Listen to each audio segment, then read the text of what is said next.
Suman TV సగర్వంగా నిర్మిస్తున్నటువంటి కార్యక్రమం పద్మవ్యూహం.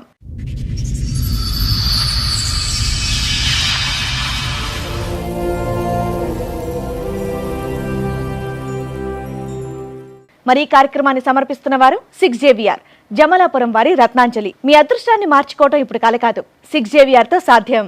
2008లో ఆమె intermediate first year 3 subjects fail అయ్యి వస్తే ఇంటర్మీడియట్ సెకండ్ ఇయర్ నేనే చదివించాను మా విలేజ్.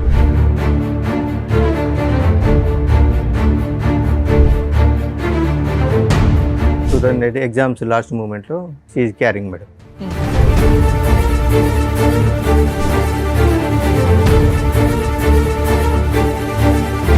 వెళ్ళే 2 సంవత్సరాల దగ్గరికి వస్తుంది. మన కట్నం డబ్బులు ఇస్తలేవు, మా దగ్గర తీసుకున్న అప్పు ఇస్తలేవు. సరే కట్నం అంటే నీ బిడ్డ పేరు మీద తీసుకో, ఏమైనా ఫ్లాట్లు కొనిచ్చుకో, నాకు సంబంధం లేదు. కానీ అప్పుడు నేను వేరే వాళ్ళ దగ్గర ఇచ్చాను కదా, మరి వాళ్ళు నన్ను ఇబ్బంది పెడుతున్నారు. మా డెలివరీ అయ్యి వచ్చిన వెంటనే మీ నాన్నగారు అడిగారు.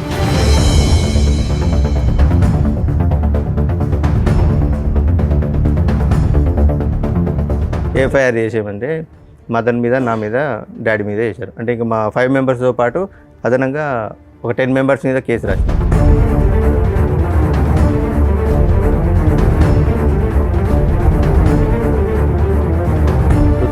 లో వచ్చింది. 2016లో నా దగ్గరకు వచ్చి వేరే పర్సన్ తోటి ఇల్లీగల్ ఎఫైర్ పెట్టుకుని మీరు అరెస్ట్ అయిపోయారు. ఎంసీ క్లోజ్ అయిపోయింది. 498 నడుస్తుంది.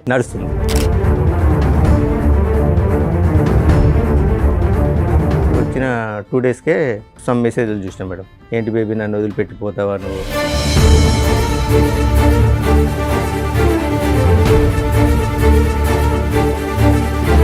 ఏంటిది మెసేజ్లు అని అడిగితే ఇవి మా తమ్ముడు వాళ్ళ గర్ల్ ఫ్రెండ్ మెసేజ్ చేసింది.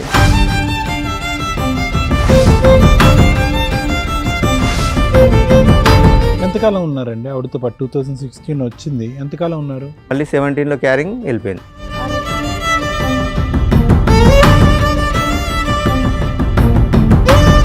ఆమె నాకేదో డౌట్ వస్తుంది, ఒకసారి టెస్ట్ చేయండి అంటే ప్రెగ్నెన్సీ టెస్ట్ చేయించుకుంటే పాజిటివ్ ఉన్నది.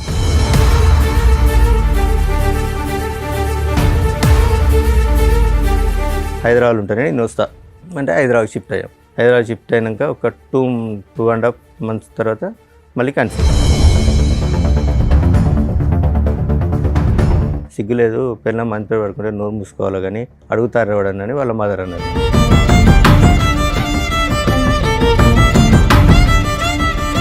ప్రెగ్నెన్సీ మీదు కాదు అని తెలిసిన తర్వాత కూడా ఉందా? ఉన్నది.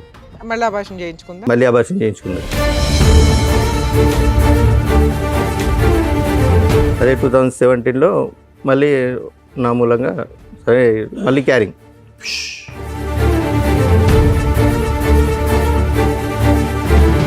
ఇవేమీ అడగకుండా ప్రశ్నించకుండా ఆవిడతో కాపురం చేసి మీరు మళ్ళీ ఆవిడని ప్రెగ్నెంట్ చేశారు.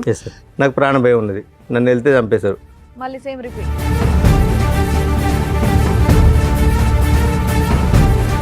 డాడీ నువ్వు మమ్మీని అనుమానిస్తున్నావు కదా, అది నిజమే, ఆ పర్సన్ ఈయనే, ఈ పర్సనే, నీకు తెలిసిన పర్సనే అని చెప్పింది.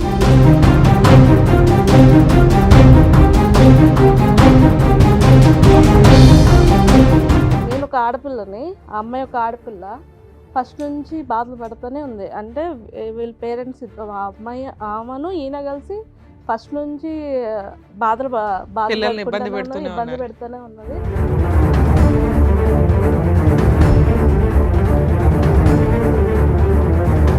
మేము దొరకట్లేదు అని చెప్పి వెళ్ళి అత్తయ్య గారిని కొట్టుడు, పిల్లలు లేకపోతే పిల్లల పెద్దమ్మాయి చెప్పు తీసుకొని కొట్టంటే చెప్పు తీసుకొట్టి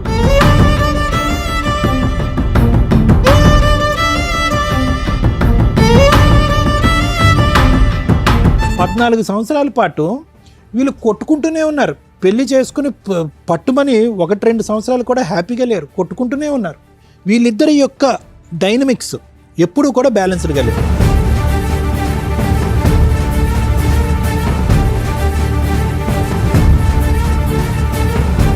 ఇప్పుడు వచ్చేటటువంటి అంశం మనకు తెలియనటువంటి సీక్రెట్ ఏదన్నా ఉంది అంటే కనుక ఆ పిల్లల భవిష్యత్తు దృష్ట్యా ఏం న్యాయం చేశారు అలాంటప్పుడు పిల్లల్ని కనుకోండి.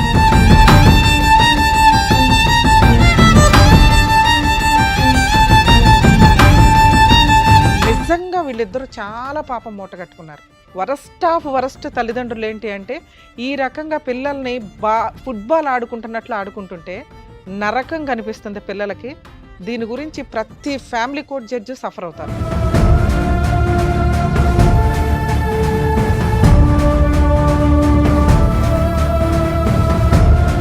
మీ ఎదవ డ్రామాలకి, మీ ఆస్తి పంపకాలకి, మీ మెయింటెనెన్స్ల కోసం పిల్లల్ని బలిపశువులు చేయొద్దు.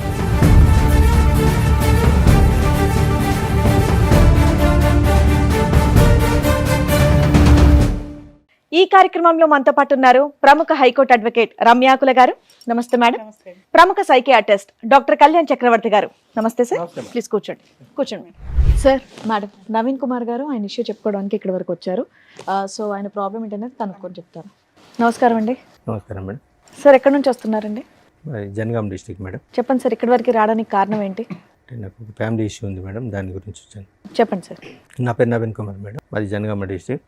నాకు 2008లో మ్యారేజ్ అయింది. మ్యారేజ్ అయిన తర్వాత ఒక 1 year మా కాపురం సజావుగా జరిగింది. 2008లో 2008లో అయింది. లవ్ మ్యారేజ్ అరేంజ్డ్ అండి? Love come arrange. ఓకే. మా రిలేటివ్స్, మా అత్త కూతురి. ఓకే. మా అత్తయ్య కూతురి లవ్ కమ్ అరేంజ్డ్ మ్యారేజ్ జరిగింది. 2008లో ఆమె intermediate first year 3 subjects fail అయ్యి వస్తే ఇంటర్మీడియట్ సెకండ్ ఇయర్ నేనే చదివించాను మా విలేజ్లో. ఓకే. 2000 పెళ్లి టైంకి అమ్మాయి మేజరా మైనరా? మేజరే మేడం. అప్పుడు అయిపోయిన తర్వాత 2008 ఎగ్జామ్స్ లాస్ట్ మూమెంట్లో షీఈ్ క్యారింగ్ మేడం. ఆ లోపల ఎగ్జామ్స్ కంప్లీట్ అయినాయి. 2009లో డెలివరీ కానీ వాళ్ళ ఇంటికి వెళ్ళి ఒక డెలివరీ అయిన తర్వాత మళ్ళీ ఒక 6 monthsకి వచ్చింది మేడం. 6 monthsకు 21st ఏజ్ పంపించారు. మ్యారేజ్ కంటే బిఫోర్ మా ఫాదర్ ఒక 50,000 వాళ్ళకి అప్పు ఇచ్చాడు మేడం, మ్యారేజ్ కంటే బిఫోర్. తర్వాత ఆమె వచ్చిన తర్వాత వాళ్ళ అమ్మ డ్రాప్ చేయడానికి వచ్చినప్పుడు, ఏంటమ్మా పెళ్ళి 2 సంవత్సరాల దగ్గరికి వస్తుంది, ఏమన్నా కట్నం డబ్బులు ఇస్తలేవు, మా దగ్గర తీసుకున్న అప్పు ఇస్తలేవు. సరే కట్నం అంటే నీ బిడ్డ పేరు మీద వేసుకో, ఏమైనా ఫ్లాట్లు కొనిచ్చుకో, నాకు సంబంధం లేదు. కానీ అప్పు నేను వేరే వాళ్ళ దగ్గర ఇచ్చాను కదా, మరి వాళ్ళు నన్ను ఇబ్బంది పెడుతున్నారు. మా ఫాదర్ అయ్యి వచ్చిన వెంటనే మీ నాన్నగారు అడిగారు. వచ్చిన 6 months తర్వాత, డెలివరీ వచ్చి 6 months తర్వాత వాళ్ళ మదర్ని అడిగాడు, ఇమ్మని కాదు. వాళ్ళ మదర్ని అడిగితే 1 monthలో మీ డబ్బులు మీకు ఇచ్చేస్తా అని మా పాపకు జ్వరం వచ్చింది, హాస్పిటల్ తీసుకెళ్ళి అక్కడికి వాళ్ళ వెళ్ళిన మదర్ చుట్టాలే కదండి, పెళ్ళి అయిపోయింది, మన కుటుంబం 50,000 అడగకపోతే ఏమైంది? ఏంటి సార్, మీ నాన్నగారు 50,000 అడగకపోతే ఏమైంది? కోడలు ఇంట్లోకి వచ్చేసింది, వేరే వాళ్ళ దగ్గర అప్పు ఇప్పించారు. మ్యారేజ్ కంటే ఒక వేరే వాళ్ళ ముందు ఇప్పించారు. మ్యారేజ్ కంటే 3 years బిఫోర్ మేడం. అవును, 3 years ఏం చేశాడు? వన్స్ పెళ్ళి అయిపోయినాక మీ కుటుంబ సభ్యులాళ్ళు అన్ని సంవత్సరాలు ఆగుతారా 50,000కి? అడిగేసరికి నాకు ప్రాణభయం ఉన్నది, నేను కాపురానికి రాను అని మీ ఆవిడ అందా? ఆవిడ అన్నది. 2011లో నేను పాపను చూడడానికి వెళ్ళిన. ఎన్నిసార్లు పెద్ద మనుషులు తీసుకొని వెళ్ళినా నేను రాను, కాపురం చేయను, నాకు ప్రాణభయం ఉన్నది, వాళ్ళు నన్ను బాగా టార్చర్ పెడతారు అని 2011లో నేను మా పాపను చూడడానికి వెళ్ళిన. పాపను ఎప్పుడు చూడడానికి విడిపోయారు? 2008లో మ్యారేజ్ అయింది మేడం. 9లో విడిపోయారా? 10లో విడిపోయిందా? వాళ్ళ 10లో మేడం. 10లో 10లో వాళ్ళ ఇంటికి వెళ్ళిపోయింది. వెళ్ళిపోయి నాకు ప్రాణభయం ఉన్నది, నేను రాను అంటే 2011లో నేను పాపను చూడడానికి వెళ్ళాను. వాళ్ళ ఇంటికి కూడా వెళ్ళా. వాళ్ళ ఇంటి పక్క వాళ్ళ ఇంటికి వెళ్ళి పాపను చూస్తే ఎందుకు వచ్చావు నువ్వు అని వాళ్ళమ్మ దౌర్జన్యం చేస్తే నేను 50,000 గురించే లేదు, పాపను చూడడానికి కుటుంబ తగాదా అయిపోయింది. ఇంకా విడిపోవడానికి రీజన్ 50,000 గురించే విడిపోయినాం మేడం. అంటే ఆమె రీజన్ అయితే అది 50,000 అడుగుతారనే ఉద్దేశంతో 2011లో కేసు పెట్టింది. పోయి 498 కేసు పెట్టింది నా మీద, తమ్ముని మీద. మా తమ్ముడు చెల్లె భద్రాచలం దగ్గర బీటెక్ చేస్తున్నారు. తమ్ముని మీద, నా మీద, చెల్లె మీద. చదువుకున్నారు సార్ నవీన్ గారు? సార్ మీరేం చదువుకున్నారు? డిఎంఎల్టీ చేసింది సార్. ల్యాబ్ టెక్నీషియన్ ఉందా? అక్కడ ఉందా ల్యాబ్? ఉందా ఊర్లో? ఉన్నాయి సార్. ఇప్పుడు నడిపిస్తున్నారా? లేదు సార్. సరే, ఇప్పుడు ఏం చేస్తున్నారు మరి? మైనింగ్ దాంట్లో లేదు సార్. మైనింగ్ దాంట్లో. ప్రైవేటా? Private sir. చెప్పండి. 2011లో కేసు పెట్టారు మేడం. కేసు పెట్టిన తర్వాత అక్కడ ఎస్ఐ గారు పిలిపిస్తే ఎంక్వైరీ చేశాడు. ఇక్కడ ఏం లేదని తెలిస్తే ఎస్ఐ గారు పట్టించుకుంటలేరని ఏసీపీ సార్ దగ్గర, డిఎస్పీ గారి దగ్గరికి వెళ్ళింది మేడం. డిఎస్పీ గారు పిలిపించాక ఆమెను అరెస్ట్ చేస్తున్నాడు అంటే, సో అండ్ సో ఇది జరిగింది సార్ అంటే, వీళ్ళ మీద కేసు ఫైల్ చేసి పంపించండి, చదువుకునే పిల్లలు కూడా ఉన్నారు సార్, వాళ్ళ పరిస్థితి ఏంటంటే సార్ ఒకసారి ఆలోచించిన తర్వాత మా విలేజ్ ఎంపీపీ లేడీ ఒకసారి ఆమెను తీసుకొని పేర్లు తీసేశారా? ఎవరిద్దరు తీసేశారు. మా బ్రదర్ సిస్టర్ కేసులు వేసిందండి. 498 వేసింది, ఎంసీ వేసింది మేడం, మెయింటెనెన్స్ వేసింది. మెయింటెనెన్స్ డిఎస్పీ గారు సేమ్ ఇలాగే లాయర్ గారిని, డాక్టర్ గారిని కూర్చోబెట్టి డిఎస్పీ గారు కౌన్సిలింగ్ ఇచ్చారు. మరి ఇక్కడ నేను కొట్టింది ఎక్కడ ఉన్నది, నువ్వు కట్నం ఇచ్చింది ఎక్కడ ఉన్నది, వాళ్ళ డబ్బులు వాళ్ళకి అడిగిండు. మరి సరే ఓకే, డబ్బులు ఇయ్యారట, తీసుకుపోతారట, డబ్బులు ఓకే వదిలేసాయి, 50,000 వదిలేసాయి, తీసుకెళ్తారట వాళ్ళు. పోతామంటే లేదు నాకు ప్రాణభయం ఉంది, నన్ను అడిగి వెళ్తే చంపేస్తారు, నేను పోను అని అన్న తర్వాత డిఎస్పీ గారు డాక్టర్ లాయర్ గారిని అక్కడ మున్సిపల్ కోర్టు ఉంది మేడం పిలిపించి కౌన్సిలింగ్ తీసుకున్నారు. ఆమెకు నాకు ఇక్కడ నేను కొట్టినట్టు కానీ ఆయన ఇబ్బంది పెట్టినట్టు కానీ నీకు ఎక్కడ కనిపించలేదు కదా అని అనేసరికి మా రోడ్డు మీదకి వెళ్ళి ఈ పోలీసులు, ఈ లాయర్లు ఇట్లా వాళ్ళ దగ్గర డబ్బులు తీసుకున్నారు, అందుకే వాళ్ళ మీద కేసు ఫైల్ చేయట్లేదని వాళ్ళ అమ్మాయి రోడ్డు వెంబడి వరుకుంటూ వస్తుంటే ఏసీపీ గారిని ఈ తలకనపై మనకి రూపాయి కేసు రాసి పంపితే వాళ్ళు ఎఫ్ఐఆర్ చేసేయమంటే మదన్ మీద, నా మీద, డాడీ మీద వేశారు. అంటే ఇంకా మా 5 members పాటు అదనంగా ఒక 10 మెంబర్స్ మీద కేసు రాసింది. మా మేనత్త ఇంకా ఓవరాల్ గా 3 మెంబర్స్ మీద కేసు రిజిస్టర్ అయ్యింది. కేసు రిజిస్ట్రేషన్ అయింది. ఎంసీ కేసులో ఏమైనా ఆర్డర్ ఇచ్చారా మెయింటెనెన్స్? ఎస్ మేడం, ఆర్డర్ ఇచ్చారు. 1,75,000 ఇష్యూ అయింది. 1,75,000 మేడం. మెయింటెనెన్సా? అవును మేడం. ఎవరికి ఎంత? ఈమెకు 2,500, పాపకు 2,000. అంటే అది కంటిన్యూ ఒక 2 years నడిచింది మేడం. 1 year annual ఇచ్చారు. ఎరియర్స్ చెప్పవసరం లేదు సార్. Hmm. ఆవిడకి 2,500, బాబుకు 1000, అంతేనా? 3,500 maintenance per month. Per month 3,500 ఇద్దరికి. ఇద్దరు కలిపి 2 lakhs 3 lakhs అనేది ఎరియర్స్. మీరు కేసు వేసిన దగ్గర నుంచి క్యాలిక్యులేషన్ లో మనం 2 lakhs కెడితే ఎరియర్స్ క్లియర్ అవుతాయి. Regular payment regular monthly 3,500. Yes, madam. Payment. అయితే నేను కాపురాన్ని తీసుకెళ్తాని మేడం గారికి సజెషన్ తీసుకున్నాను. తీసుకుంటే మేడం గారు సో అండ్ సో ఇట్లా జడ్జి గారికి అప్లికేషన్ పెట్టుకోండి, అప్లికేషన్ పెట్టుకుంటే ఏమన్నా మళ్ళీ కౌన్సిలింగ్ ఇచ్చి లోపు కోపం తగ్గిందేమో, ఏమన్నా కోపం కలుపుదాం. తగ్గిందో మాట్లాడతారంటే నాకేమొద్దు, నాకు మెయింటెనెన్సే కావాలి, నేను చూడండి అంటే అట్లే జరుపుకుంటూ వచ్చింది మేడం. ఒక 1.5 year 2-3 years ఇంకా మెయింటెనెన్స్. అలాగే కోర్టు బైక్ ఆడవడం, మధ్యలో లాయర్ లేకపోవడం. 2015 దాకా వచ్చారు. 2014 దాకా వచ్చింది మేడం. ఓకే. 2014 దాకా వచ్చిన తర్వాత జడ్జి గారు అప్పుడు ఒక లేడీ గారు ఉండే, ఏంది ఈ కేసు ఇన్ని రోజులు ప్రొలాంగ్ అవుతుంది, మెయింటెనెన్స్ ఇష్యూ చేయండి. సమ్ అమౌంట్ ఇష్యూ చేసింది. ఇష్యూ చేసిన తర్వాత ఈ డబ్బులు కట్టాలి బాబు అంటే, ఇంత అయితే నేను కట్టుకోలేను మేడం ఒకసారి, ప్రజెంట్ అయితే నా దగ్గర ఒక 50,000 ఒక 2 daysలో కట్టేశాను, మిగతా అంటే నాకు ఒక 10 days టైం ఇవ్వండి అని ఇన్స్టాల్మెంట్ లో కట్టొచ్చులేండి. ఓకే. అన్న తర్వాత లేదు మేడం 50,000 కదా, నాకు ఇప్పుడు మొత్తం కట్టాలి, మొత్తం ఇస్తేనే నేను వదిలిపెడతాను, లేకుంటే మరి నువ్వు మొత్తం కట్టకపోతే ఆయన జైలుకి పోతున్నామంటే జైలు పోయినా పర్లేదు అంటే 498 కేసులు వెళ్ళాను. ఎంసీలో కూడా 1 month వెళ్ళాను మేడం. 1 month వెళ్తే ఎరియర్స్ క్లియర్ అయిపోయినాయి. అయిపోయింది మేడం. మళ్ళీ వేసిందా? మళ్ళీ ఏమీ వెళ్ళలేదు, ఇంకా ఇలా అప్పట్లో వేయలేదు. 2016లో మీరు 1 రూపాయి కూడా బాబుకి కానీ తనకు కానీ కట్టలేదు. 498 లో పనిష్మెంట్ పడిందా? 498లో 5 days పనిష్మెంట్ పడిందా? లాస్ట్ కేసు 2020లో ఫైనల్ అయింది మేడం. ఆ, ఫాల్స్ కేసు కింద కొట్టేశారు. మరి నేను అన్నది అది 5 days స్టార్టింగ్ లో వెళ్ళారు. అదే అప్పట్లో 498 అప్పుడు అరెస్టులు ఉండేవిలేండి. కంప్లైంట్ ఇచ్చి అప్పుడు కంప్లైంట్ ఇచ్చినప్పుడు తీసుకెళ్ళి స్టేషన్ బెయిల్ ఇస్తున్నాను. మరి జైల్లో దేనుకున్నామండి? స్టార్టింగ్ లో అరెస్ట్ అప్పుడు అరెస్ట్ చేసి 498 వేగానే ఎంక్వైరీ ఇన్వెస్టిగేషన్ ఏమీ లేదు. ముందు అత్తమామల్ని ఈయన్ని అరెస్ట్ చేసేవాళ్ళు. అవన్నీ ఫాల్స్ కేసులని ప్రూవ్ అవుతూ రావడం వల్ల స్టేషన్ బెయిల్ ఇచ్చారు. ఒక 2015 నుంచి అనుకోండి. Yes, sir. Maximum 7 years 8 years 2016లో 1 month జైల్లో ఉన్నా అన్నారుగా. మెయింటెనెన్స్. మెయింటెనెన్స్ కి ఎరియర్స్ కట్టకపోతే ఓకే నేను ఎక్స్ప్లెయిన్ చేస్తాను. 2016లో అన్ఫార్చునేట్లీ మా ఫాదర్ యాక్సిడెంట్లో డెత్ అయ్యాడు. మా ఫాదర్ డెత్ అయిన తర్వాత ఊళ్ళో పెద్ద మనుషులు వాళ్ళు వీళ్ళుండి మాట్లాడి, నువ్వు ఇంటికి పెద్ద కోడలు రాకపోతే బాగుండదు అలా ఇలా ఎక్స్ప్లెయిన్ చేస్తే 2016లో వచ్చింది. వాళ్ళ అమ్మగారు మీకు ఏమవుతారు? చుట్టరికం. మా మమ్మీకి మేనత్త కూతురు. మేనత్త కూతురు. 2016లో మా ఫాదర్ డెత్ అయిన తర్వాత వచ్చింది. తర్వాత ఒక 1 month తర్వాత అందరూ పెద్ద మనుషులు మాట్లాడి, నువ్వు రావాలి అది అంటే, ఇల్లు పొలం నా పేరు మీద రిజిస్ట్రేషన్ చేస్తే నేను వస్తా అన్నది. ఎంత ఉంది పొలం? 6 eకరం మేడం. 6 ఎకరం. 6 eకరం. మీరు ఎంతమంది? ఇద్దరు మీ మేడం. బ్రదర్ ఒక ఉన్నాడు, బ్రదర్, మీరు ఉన్నారు, సిస్టర్ సిస్టర్ ఉంది, ఉంది, అమ్మ ఉంది. అమ్మ ఉంది. ఓకే. అయితే చేయాలంటే మామూలుగా ఏమనంటే, మా బ్రదర్ ఉండి మీ కాపురం బాగుంటుందంటే అది కూడా నేను ఇచ్చేస్తాను, నా పాలకు వచ్చే 11 గుంటలు, మా తమ్ముడు గవర్నమెంట్ జాబ్ అండి, సెంట్రల్ గవర్నమెంట్, ఆ 11 గుంటలు కూడా నేను ఇస్తా, నాకు ఇబ్బంది ఏం లేదు అంటే 2016లో వచ్చింది. వచ్చిందా? వచ్చింది 2016లో వచ్చింది. 2016లో నా దగ్గరకు వచ్చి వేరే పర్సన్ తోటి ఇల్లీగల్ ఎఫైర్ అప్పటికి పెట్టుకుంది. మీరు అరెస్ట్ అయిపోయారు, ఎంసీ క్లోజ్ అయిపోయింది, 498 నడుస్తుంది. 2016లో నా దగ్గరకు వచ్చింది. వచ్చిన 2 daysకే సమ్ మెసేజ్లు చూసినా మేడం. ఏంటి బేబీ నన్ను వదిలిపెట్టిపోతావా నువ్వు, వాడి దగ్గరికి మళ్ళీ ఎందుకు వెళ్ళావు అని మెసేజ్ చూశాను. ఏంటిది మెసేజ్లు అని అడిగితే, ఇవి మా తమ్ముడు వాళ్ళ గర్ల్ ఫ్రెండ్ మెసేజ్ చేసింది. 11లో విడిపోయిన మీరు 16లో కలిసారు మరి. Yes madam. అప్పటికి కూడా నేనేమలే 16లో అలా ఇక చిన్న నేను అప్పుడు నాకు ఈమె పోయిన ఆవేశంలో కొద్దిగా డ్రింక్ అలవాటైంది మేడం. 2011లో నాకు డ్రింక్ అలవాటైంది, బాగా డ్రింక్ చేస్తుంది. తర్వాత 2016 టీమ్ వచ్చిన తర్వాత మొత్తం అన్ని స్టాప్ చేశాను. ఓకే. స్టాప్ చేసి అక్కడ విలేజ్లోనే ఉన్నాం మేడం. ఆ నియర్ బైలో ఒక సిటీ ఉంటుంది, అక్కడికి 15 kilometers. నేను జాబ్కి వెళ్ళి వచ్చాను, ఆమె ఇంటి దగ్గరనే ఉన్నది, పాప అక్కడ చదువుకునేది. సో ఇక నేను డ్యూటీ నుంచి వచ్చేసరికి ఇంట్లో మమ్మీ వాళ్ళతో ఏదో రకమైన గొడవ, ఏదో రకంగా అది గొడవ పెట్టుకొని ఎంతకాలం ఉన్నారండి ఆవిడతో పాటు? 2016 వచ్చింది, ఎంతకాలం ఉన్నారు? మళ్ళీ 17లో క్యారింగ్ వెళ్ళిపోయింది. అరే క్యారింగ్లో వెళ్ళిపోయింది. ఎస్. 2000 మెసేజ్లు రావడం ఇది అంటే మా తమ్ముడు అది మీకు ఇది అని. వచ్చిన 2 రోజులకే తెలిస్తే ఆ అమ్మాయితో ప్రెగ్నెన్సీ ఎందుకు తీసుకొచ్చారు? ఏంటి మేడం, వచ్చిన 2 daysకే తెలిసింది ఆ అమ్మాయి క్యారెక్టర్ ఏంటి అని. మళ్ళీ ప్రెగ్నెన్సీలు నాకేం కన్ఫర్మ్ అయింది. అది ఆ ఫోను ఇన్ని రోజులు వాళ్ళ బ్రదర్ వాడిండు, తర్వాత ఈమెకి ఇచ్చాడు మేడం. ఇచ్చిన తర్వాత మా బ్రదర్ వాడిండంటే మా పాప కూడా అన్నది, ఇది మా మామయ్య వాడింది ఇన్ని రోజులు అంటే వాళ్ళ గర్ల్ ఫ్రెండ్ చేసిందంటే అవును కావచ్చు అని నమ్మేశాను. అదే నిజమై ఉండొచ్చుగా. ఏంటి సార్, వాళ్ళ బ్రదర్ కమ్యూనికేషన్ ఏమో అది ఈ అమ్మాయి ఫోన్లో మీకు దొరికింది కాదా? అందుకే నేను ఏం అడగలేదు మేడం. తర్వాత ఏమని తెలిసిందా అమ్మాయికి? తర్వాత అలాగే ఊకే చిన్న చిన్న గొడవలు పెట్టుకొని నాతో గొడవ పెట్టుకొని వాళ్ళ అమ్మోళ్ళ ఇంటికి వెళ్ళిపోయింది. నేను హైదరాబాద్లో ఉంటాను, నీతో కాపురం చేస్తానంటే పెద్ద మనుషుల సమక్షంలో మాట్లాడి హైదరాబాద్కి వచ్చేసాం మేడం. మళ్ళీ ఆవిడ చెప్పినట్టు వాళ్ళు వింటున్నారా మీరు? హైదరాబాద్కి వచ్చేసాను. హైదరాబాద్కి వచ్చిన 3 మంత్స్కి నా ప్రమేయం లేకుండా మళ్ళీ ప్రెగ్నెంట్ అయింది. అప్పటికి 2 పిల్లలు మీకు? లేదు మేడం, ఒకతే పాప, పెద్ద పాప ఒకతే ఉంది. రెండోసారి ప్రెగ్నెన్సీ అప్పుడు వెళ్ళిపోయింది కదా? రెండోసారి ప్రెగ్నెన్సీ కాదు, గొడవ పెట్టుకొని వెళ్ళింది మేడం. మీరు అన్నారు కదా మళ్ళీ ప్రెగ్నెన్సీ వచ్చిందని. ప్రెగ్నెన్సీ వచ్చింది మేడం, 2017లో 2016లో వచ్చింది. నా దగ్గరకు వచ్చినప్పుడే ప్రెగ్నెన్సీ వచ్చింది, తీయించుకున్నది.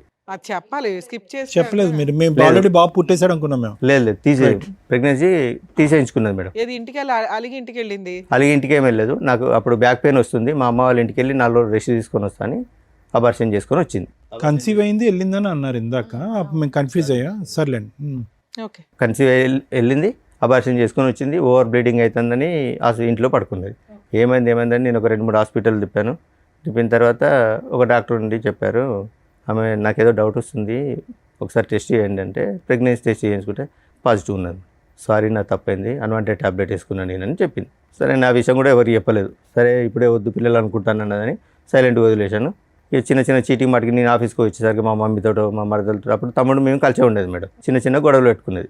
చిన్న గొడవలు పెట్టుకున్నాక హైదరాబాద్ గొడవ పెట్టుకుని వాళ్ళ అమ్మోళ్ళ ఇంటికి వెళ్ళింది. హైదరాబాద్ ఉంటానే నేను వస్తా అంటే హైదరాబాద్ షిఫ్ట్ అయ్యాం. హైదరాబాద్ షిఫ్ట్ అయినాక ఒక 2.5 months తర్వాత మళ్ళీ కన్సీవ్.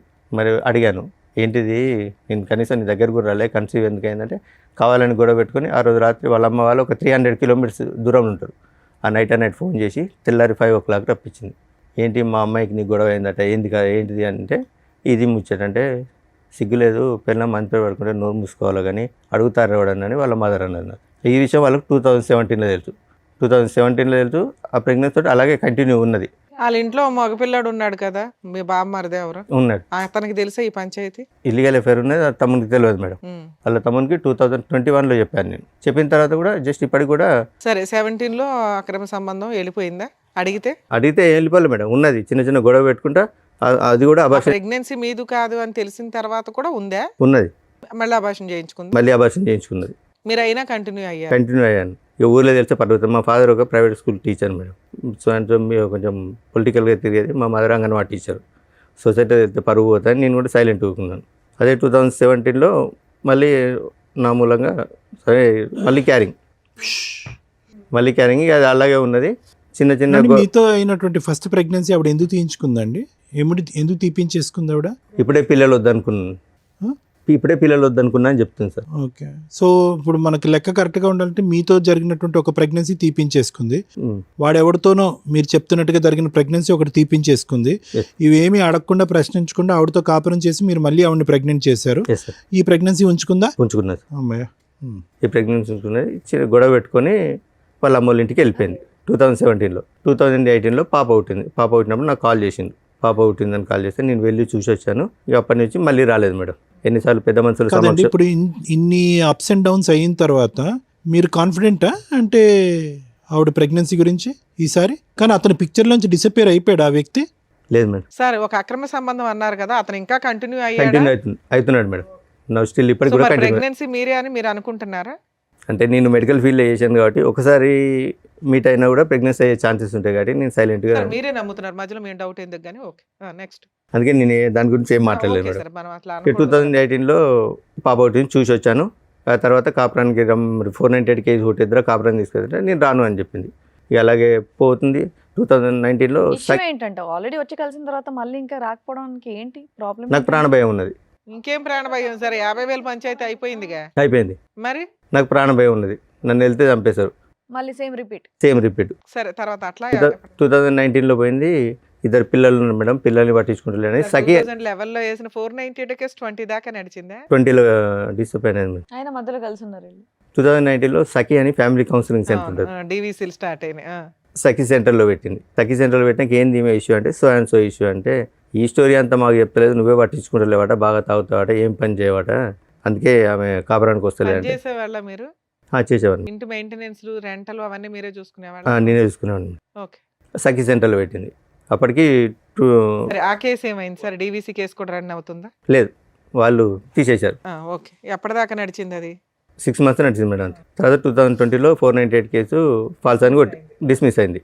నేను 2 times కాపురానికి రా అని నోటీసులు పంపించాను. 2 పిల్లలు ఉన్నారు కదా, అనవసరంగా ఎందుకు, సరే తప్పు ఏదో ఒకటి సర్దుకుందాంలే అని పంపించాను. కాపురానికి రాలేదు మేడం. ఆ నోటీస్ ఒక నోటీస్ తీసుకుంది, ఇంకో నోటీస్ తీసుకోలేదు. తర్వాత 21లో డైరెక్ట్ నేను డైవర్స్కి అప్లై చేశాను. ఫైనల్ డైవర్స్కి అప్లై చేశాను. కురుక్షేత్ర యుద్ధం కంటే జమన్. డైవర్స్కి అప్లై చేస్తే ఆమె అటెండ్ కాలేదు. 2000 ఎక్స్పర్టీ డిగ్రీ ఇచ్చారు మేడం. ఎప్పుడు ఎన్ని ఇయర్స్ బ్యాక్? 22లో 22లో ఎక్స్పర్ట్ డిగ్రీ ఇచ్చారు. ఎక్స్పర్ట్ డిగ్రీ ఇచ్చిన తర్వాత అప్పటికి 2022లో మా పాప 9th క్లాస్. అంతకుముందు నిజామాబాద్లో చదివేది మేడం. తర్వాత ఇక్కడికి హైదరాబాద్ షిఫ్ట్ అయింది. హైదరాబాద్ షిఫ్ట్ అయినాక నాకు కాల్ చేసింది. ఎవరు? పెద్ద పాప? పెద్ద పాప. డాడీ నేను ఇక్కడ హైదరాబాద్లో చదువుతున్నాను, ఇక్కడనే ఈ పలానా సో అండ్ సో అని చెప్తే నేను మమ్మీ తమ్ముడు అందరం వెళ్ళి కలిసినాం. కలిసిన తర్వాత ఒకరోజు పాప షాకింగ్ న్యూస్ చెప్పింది. డాడీ నువ్వు మమ్మీని అనుమానిస్తున్నావు కదా, అది నిజమే, ఆ పర్సన్ ఈయనే, ఈ పర్సనే, నీకు తెలిసిన పర్సనే అని చెప్పింది. ఎవరా పర్సన్? వీళ్ళ తమ్ముని వాళ్ళ ఫ్రెండ్. తమ్ముడు ఫస్ట్ నుంచి వాడు ఫస్ట్ యాక్చువల్గా ఈ ఎఫ్ఐఆర్ అనేది 2014-15 నుంచే ఉందట. ఓకే. సో ఇప్పటికీ కూడా 21-22 కూడా లైవ్లో ఉన్నాడు వాడు. లైవ్లో ఇప్పటికి స్టిల్ కూడా లైవ్లో ఉన్నాడు. అతనికి మ్యారేజ్ అయిందా మీకు తెలుసు? అతనికి మ్యారేజ్ అయిన 4 పిల్లలు. కూతురే చెప్పాల్సిన పరిస్థితి. ఇప్పుడు ఎంత అండి మీ పాప వయసు? యాజ్ వి స్పీక్ నౌ ఇప్పుడు ఎంత ఆవిడ? No present 16 years. 16. చిన్నామే? చిన్నమే 7 years. 2018 18. years. సరే, తర్వాత ఏమైంది సార్? 2022లో చెప్పిన తర్వాత నేను డైరెక్ట్ వెళ్ళి అతని దగ్గరికి వెళ్ళాను. ఆయన తెలుసు అన్నట్టు, వీళ్ళ ద్వారానే పరిచయం నాకు. అతని దగ్గర మేము చిట్టేసాం, 1 lakh చిట్టేసాం మేడం. వాళ్ళ తమ్ముడు ఫ్రెండ్ కదా? తమ్ముడి ఫ్రెండ్ అని. రైట్. చిట్టేసిన తర్వాత పోయి అడిగాను, ఏమంది చిట్టి డబ్బులు ఇవ్వమంటే మీ భార్య మీ అత్తమ్మ వచ్చి గొడవ పెట్టుకొని నా దగ్గర నుంచి డబ్బులు తీసుకెళ్లారా అని అడిగింది. ఎంత చిట్టు మీది? 1 lakh మేడం. అయితే అడిగితే ఇప్పుడు వాళ్ళ అమ్మ నాన్న వైఫ్ వచ్చి అందరూ వచ్చి లొల్లి పెట్టుకున్నారు కదా నీతోటి, మరి 8 years నుంచి వాళ్ళ బిడ్డతో తిరిగి ప్రెగ్నెన్సీ అయితే ఏమంటలేరా నిన్ను అన్ని వాళ్ళ వైఫ్ ముందే అడిగిన నేను. అంటే అన్న కాళ్ళలో మా పరువు వస్తే నీ దండం పెడతాను, ఆమె కాళ్ళ మీద పడ్డది. ఎవరు పడ్డింది? వాళ్ళ ఆవిడ. 4 పిల్లలు ఉన్నారుగా. అన్న మా పరువు అవుతుంది, ఇంకోసారి మీ భార్య జోలికి రాకుండా చూసుకుంటా అంటే, అదే రోజు నేను వానికి 12:30కి పోయి అడిగాను మేడం. ఈవినింగ్ 4కి వెళ్ళి ఉప్పల్ పిఎస్లో నా మీద అటెంప్ట్ మర్డర్ కేసు పెట్టింది. ఎవరు? ఈమె నా వైఫ్, ఫస్ట్ వైఫ్. వాళ్ళ ఇంటికి వెళ్ళారా మీరు? ఎవరింటికి? అమ్మాయి వాళ్ళ ఇంటికి. ఇంటికి వెళ్ళకుండానే పెట్టిందా? అయితే నేను ఉప్పల్లో ఉంటాను, ఆమె కూడా ఉప్పల్లో ఉంటుంది. ఒకసారి మెట్రో ట్రైన్ లిఫ్ట్లో పోతుంటే నేను రోడ్ వెంబడి నడుచుకుంటూ పోతుంటే నాకు కనిపించింది, నన్ను ఫాలో అవుతుందని. ఎప్పుడు సెప్టెంబర్లో కనిపించాను మేడం. December 12కి పెట్టింది నా మీద కేసు. ఎటువంటి కాంటాక్ట్ ఏం లేదు. అటెంప్ట్ టు మర్డర్ కేసు పెట్టి వచ్చేసినాను. చేసుకోలేదు మేడం అప్పటికి.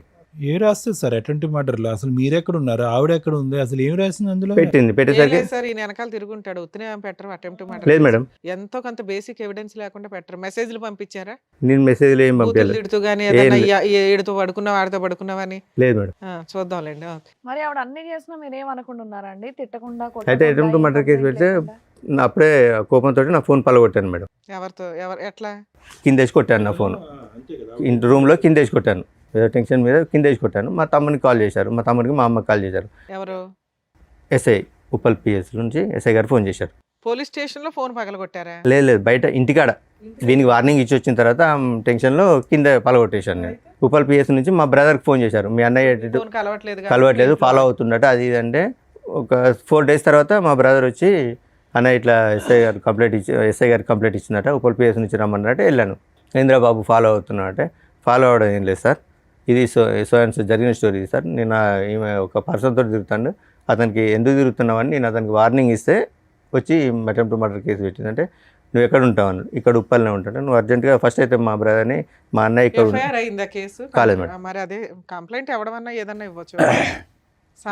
పడింది అది అటెంప్ట్ మర్డర్ కేసు పెట్టేశారని పెట్టడం కుదరదు, కంప్లైంట్ ఇచ్చింది. ఓకే, నెక్స్ట్ ఏమైంది? తర్వాత ఏమైంది సార్, మేము పెద్ద మనుషులలో మాట్లాడుకుంటా కేసులు ఏమొద్దని వాళ్ళ బ్రదర్ అండు.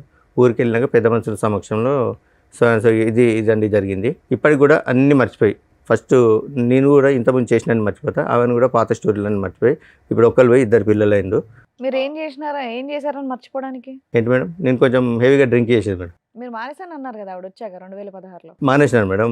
మానేసినా కూడా ఇప్పుడు అదే చెప్పుకొని తిరుగుతుంది. ఇంకా పెద్ద మనుషులలో అదే చెప్పుకొని తిరుగుతాడు, డ్రింక్ చేస్తాడు, ఏ పని చేయడు అని అదే చెప్పుకుంటూ తిరుగుతుంది మేడం. అదే నేను చెప్పిన తర్వాత ఏమమ్మా మరి కాపురాన్ని తీసుకెళ్తారటంటే, నేను పోను, వాడు చచ్చిన కిందికి వెళ్ళక వాడు నాకు శవంతో సమానం, నేను మాతో కాపురం చేయను అని చెప్పింది. ఎక్స్పర్ట్ ఆర్డర్స్ ఛాలెంజ్ చేసింది ఆ అమ్మాయి? చేయలేదు మేడం. డైవర్స్ కేసుని చేయలే. ఓకే అనేసరికి మరి నువ్వు ఓకే వాడు చనిపోయిన కిందకే లెక్క, మరి ఇప్పుడు 2 ఆడపిల్లలు ఉన్నారు, వాళ్ళని ఏం చేద్దామంటే, పెద్ద పాప వాళ్ళ డాడీ కావాలంటే వాళ్ళ డాడీ కాడికి పోతా అంటుంది కదా, పోతానంటే పెద్ద పాపను పంపిస్తా, చిన్న పాప కదా నేనే తీసుకుంటాను అన్న తర్వాత ఆమె అన్నది, వైఫ్ అన్నది, ఫస్ట్ ఆమె అన్నది. ఫస్ట్ టైం రెండో ఆవిడ ఉందా? అవును, ఎప్పుడు? 2023లో మేడం. ఎక్స్పర్టీ వచ్చింది. ఎక్స్పర్ట్ వచ్చిన తర్వాత 1 year తర్వాత. అంటే వాళ్ళ పెద్ద మనుషులు ఉండి ఆమె లోకం అంతా లగ్జరీ లైఫ్ లోకంలో ఉంది, నీతో కాపురం చేయది సపరేట్గా ఎక్కి ఆమె గురించి సార్, మీరు డైవర్స్ చేసింది ఎందుకు? ఆవిడ వద్దురా బాబు అని. ఎక్స్ పార్టీ ఆర్డర్స్ వచ్చినాక ఈ పంచాయతీ అంతా ఏంటి సార్? అంటే పోలీస్ స్టేషన్ కేసు, కాంప్రమైజ్, మళ్ళీ కలిసి ఉంటాం అంటాం.